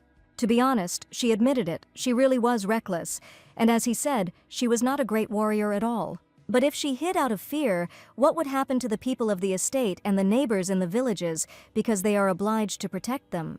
The most important thing for her now was his words. He was next to her, and until the end of her days, she would be safe. Therefore, she probably subconsciously believed in the strength of her husband, in his desperate love, and knew that he would come and save her, no matter what happened. With great happiness and warm feelings in her soul, the lady thanked her husband for keeping his faithful promise and being there. After these words, Rubler hugged his beloved wife, and he was simply happy to enjoy this moment. Having thanked the lady for believing in himself and for saving people, he was once again convinced that she was the one, an amazing and unique girl whom he once managed to meet in his life, and how this man always says exactly what she needs to hear at the perfect moment. All of Rubler's words were sincere. He looked into her eyes with his gratitude and great admiration. It was a strange feeling, and they both just couldn't hold back the urge to touch each other any longer, and finally their lips touched for the first time. The passionate desire could no longer be kept within themselves, and in the dark semi-darkness of the room, they found themselves together on the bed. The gentleman kissed his wife passionately, she reciprocated, and it was the most wonderful moment. A strong and warm arm wrapped around her shoulder, and the soft, melting warmth from his kiss penetrated Satine, scattering thoughts like sand.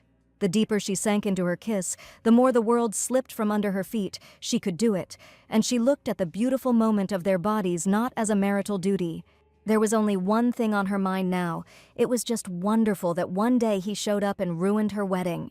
Their lips could not tear themselves away from the hot kisses, their fingers intertwined, and their bodies were getting closer and closer. Suddenly the lady asked if this was not his first time, because he was too good a kisser. The young man decided to joke that he had already done this 200 times, and Satan did not expect to hear such an answer. It was all just in his imagination. He was imagining their first kiss. That's why everything was so passionate. For some reason, Satan's heart, who thought he was a real pervert, was beating faster and faster. The young man couldn't help himself. He was always like this, tenderly touching the hand of his beloved girl. From the very moment he realized that he was in love with her, his feelings raged, and his mind was clouded by kisses and hugs. A thrill passed through their touching palms, and Satin wanted to stay there forever, immersed in this rhythm. Now nothing bothered her. She simply continued to dive, feeling such strong emotions for the first time. The girl's bedroom was completely trashed after a battle with an evil spirit, and it will probably take several months to dismantle and repair everything. For the gentleman, this was the most joyful news he had heard today. Satin will no longer have to return to her room while it undergoes long-term renovations. Satin crossed her arms over her chest and covered her transparent nightgown. Frankly, she wanted to confess something. All this time, she didn't really feel like she was married to this man, and didn't feel any closeness. The lady had married without any determination or preparation, and had always hated anything that happened without a plan. Her marriage was one of the most important events in her life. In one night she changed her husband, and she continued to wander in her soul, not knowing how to sort it all out. Now she knew that she needed the help of a man who had become dear to her during this time. The heroine was still confused about this, and had never thought about such a situation, and now that very moment had come. One day Rubler told me that he had been imagining life with her for a long time, and now she was finally ready, asking the gentleman to teach her this. That close warmth that he imagined every night, remembering the only girl who had captured his heart. She wanted to hear about the future he had dreamed of all his life, carefully keeping this love in his soul. It was the first time she had seen the gentleman so embarrassed, because they both understood what was being discussed. The gentleman was so embarrassed and didn't even understand what to do, and Satin was scared. Was it really awkward for him to talk about it out loud? And it wasn't about that at all, not about the words, it's just that right now he was incredibly happy. Their kisses became more and more passionate, and Satin felt more and more uninhibited. Rubler could never have imagined that she would ever ask him something like this, and it seemed like his heart was about to burst and shatter into tiny pieces. He imagined absolutely everything, and Satin was indignant. Was this really exactly what he didn't expect? Because this moment was supposed to happen anyway. Touching each other with their fingers, he became happier with every second, because now it seemed that she had truly accepted him as her husband. She didn't have the slightest chance of escaping, because from now on he intended to treat her like a real wife, and their intimacy grew stronger and stronger. The kiss was a promise, a vow of fidelity, and a silent covenant to love each other until their last breath. Noticing that the girl was too nervous, the gentleman decided to ask her directly to calm her down. In fact, he was too calm. He was incredibly happy that everything was happening exactly this way. They knew that as long as they were together, as long as their hearts beat in unison, nothing could break them. Having kissed her hand, the young man admitted that he was also very worried, but he just didn't show it. Satin thought he was just lying and saying he was worried, but how could he be so sweet and shameless at the same time in such a situation? And at the same time, incredibly persistent, because his hot kisses continued to burn her body. Rubler noticed her confusion and smiled softly. This look, full of warmth and understanding, made her feel a little calmer. She looked away, trying to hide her flushed cheeks under strands of loose hair, but his gaze was too intense, penetrating into her very soul. Suddenly, memories of their childhood came to his mind. The young lady Satine Del Mare, even during her time at the academy, was such a little girl who stood out wherever she went. Every time Rubler looked at her, he couldn't help but think about her and imagine his future next to her. He dreamed of taking her hand at least once in his life and kissing those tender lips that smiled a happy smile every time. He knew that at that moment he would become the happiest man in the world, and he would not need anything else. During his entire time at the academy, the young gentleman was never able to win her attention. One day, he gave up and realized that the girl would never accept him, trying to get rid of strong feelings. Yet the light she emitted was so dazzling that he couldn't help but miss her. And now that very hand he could only dream of was finally within his reach, and the young man felt he had received a reward for his endless years of waiting. The next morning, the gentleman was in an incredibly good mood. He was floating somewhere in the clouds and felt simply incredible. Satin didn't look so happy. She lay with her back to him and seemed unwilling to talk. Rubler said the weather was so nice today and asked how she managed to sleep. When the conversation turned to sleep, the lady became indignant, and she didn't even care at all about the beautiful weather. She stated that after he had tormented her all night, because of which she could not even close her eyes, the gentleman had no conscience at all. The young man laughed. His wife was sulking early in the morning, and it looked incredibly cute. Rubler did not want to part with her for a minute, and continued to hug her, not wanting to go anywhere. And wasn't it enough for him to spend the whole night with her, in tender embraces? Seriously, if her body were water, she would have evaporated long ago from the hot touches. The lady stated that the young man was too clingy from the very beginning, and she did not expect that he would hug her all night.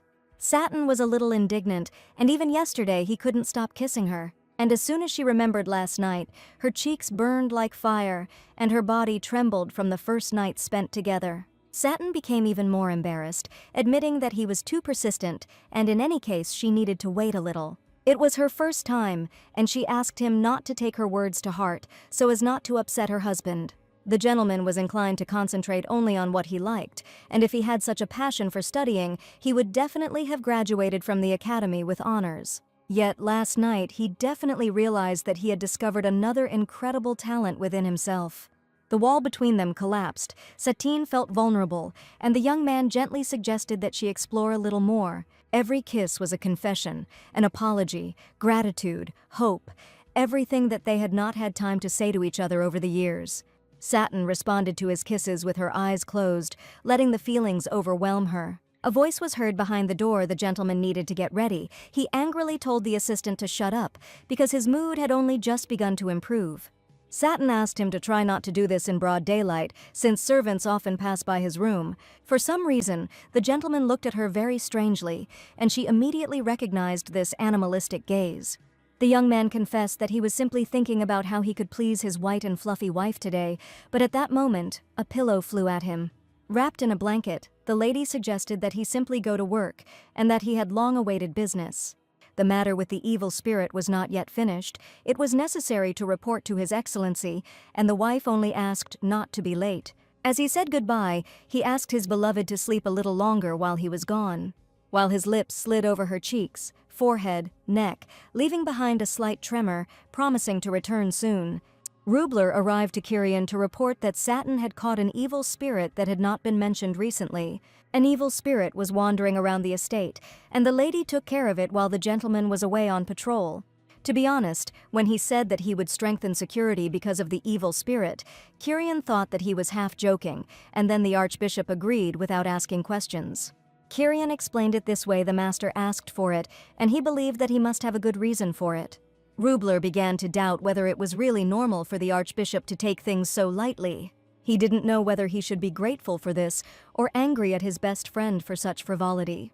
People were saying that they were a couple, and Kirian asked if he was referring to the rumors that they were secretly dating, and that all that talk had now died down. In his opinion, no matter how loving he was, he shouldn't take credit for his wife's achievements. He couldn't believe how a small, fragile woman could subdue an evil spirit. Satin was a descendant of one of the guardian families. She instantly recognized the spirit's weak point and destroyed it with one blow, and the master only helped her a little. Rubler said that his wife is truly brave and brilliant, and that the credit really belongs to her. Kirian didn't believe his words, and could it be that married life had turned him into an inveterate braggart? Perhaps he was jealous of his friend, and he admitted that it was hard to be alone without that, but the gentleman did not regret it anyway. As soon as the conversation turned to relationships, Rubler asked if the Archbishop wanted to marry anyone. The one who swore that he would never be tied to anyone by marriage was Rubler, despite the fact that Kirian was popular and did not even pay attention to girls. Previously, training had been the best pastime for the gentleman, but the young man did not remember him saying such words.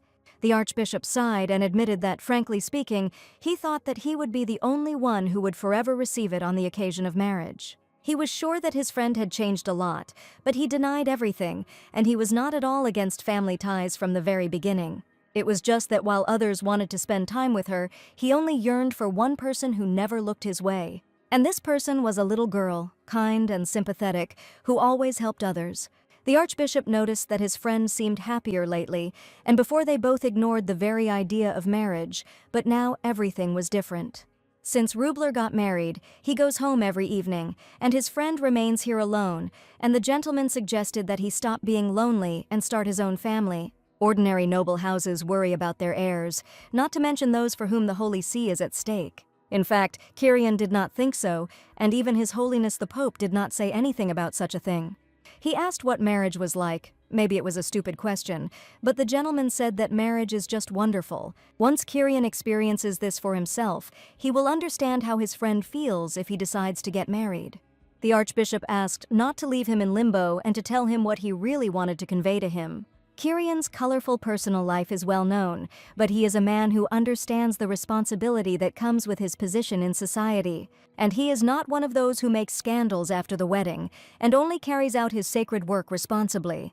Therefore, the gentleman decided it would be better not to interfere in the life of a personal friend unless absolutely necessary. Everything would have been too simple if he hadn't accidentally found a red hair on the sofa. This shade of red is unmistakable, and after looking at the bright hair, the gentleman immediately understood who it belonged to. Kirian began to get very nervous, and the gentleman declared that he was sure that there was definitely a prima in his office. She is the only red-haired woman he knows, but the Archbishop denied it at all costs. The friend asked why her hair was lying on the sofa and whether she had really come into his office. The young man said that the lady was not forbidden from visiting him, he simply thanked her for her help in organizing the grand festival. According to him, this was really all that connected them, but the prima was not one of those who would come just like that. The gentleman began to slowly flush and menacingly asked if Lady Delilah really didn't interest him at all. At the moment, the prima was Mr. Gjorn's mistress, and if the Archbishop got involved with her, it would only harm his reputation.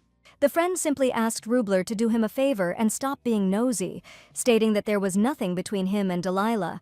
The gentleman had long known that Kirian was interested in this girl, but he had always put respect above curiosity, and he thought this meant he was keeping his distance.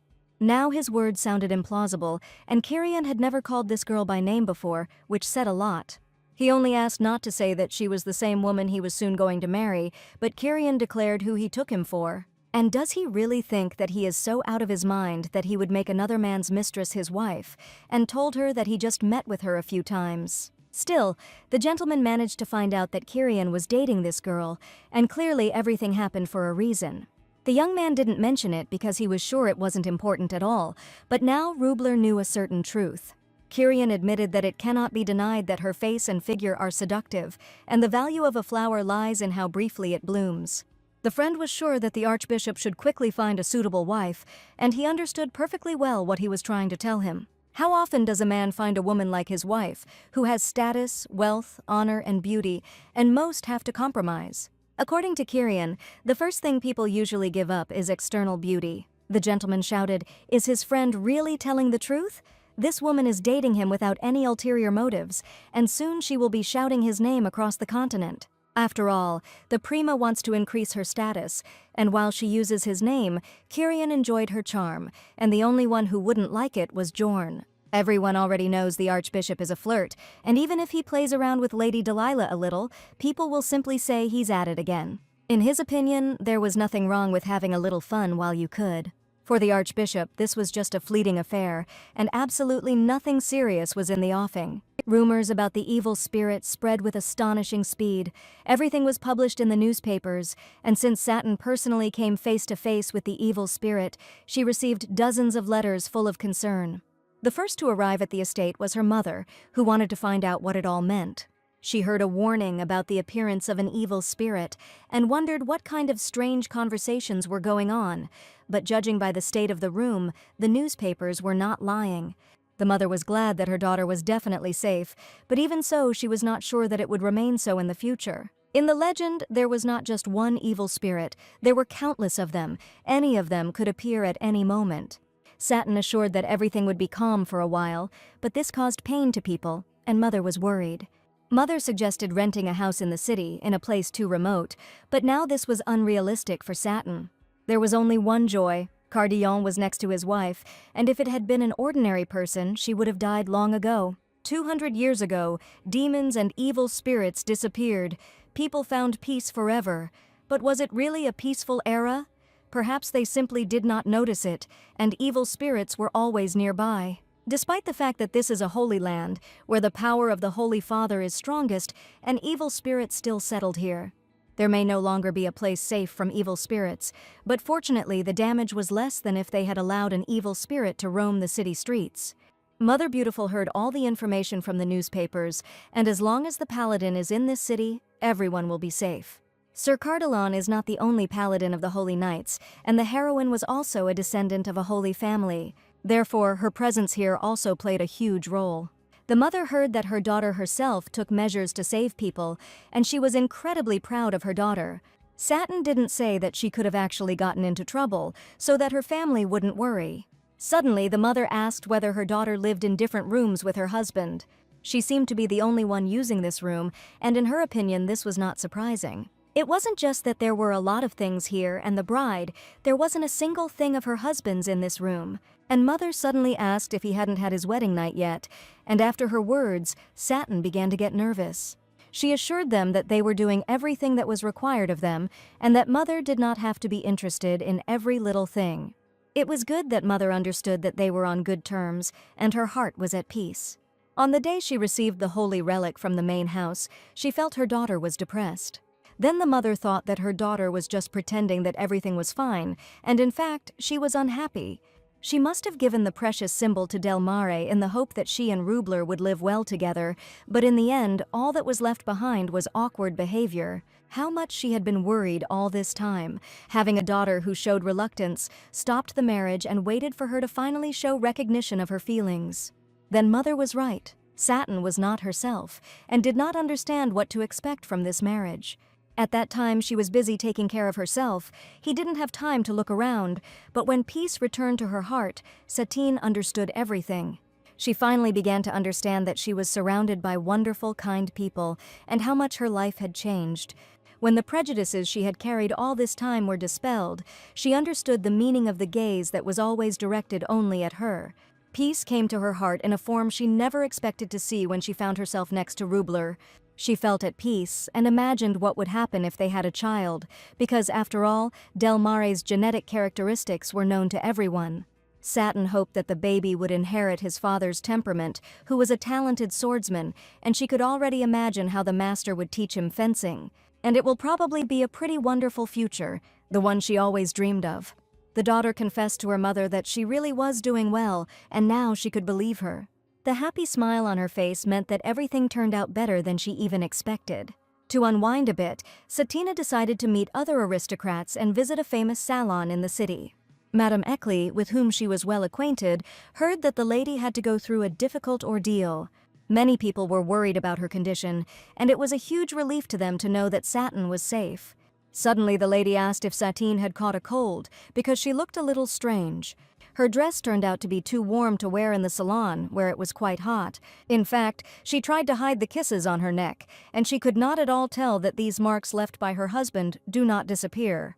Satin had to answer. Perhaps she really did have a bit of a cold, and given the location of the new house, it could be chilly in everyday life. The lady guessed that it was indeed quite windy on the outskirts and decided to have a serious talk with her husband as soon as she returned home. The ladies discussed whether, if the couple was planning to start a family later, it might be better to move closer to the area. Now the heroine preferred independent freedom, away from her parents. The aristocrats realized that newlyweds needed to spend a lot of time alone, and one of them said that she and her husband went to a resort and lived there for about 2 years.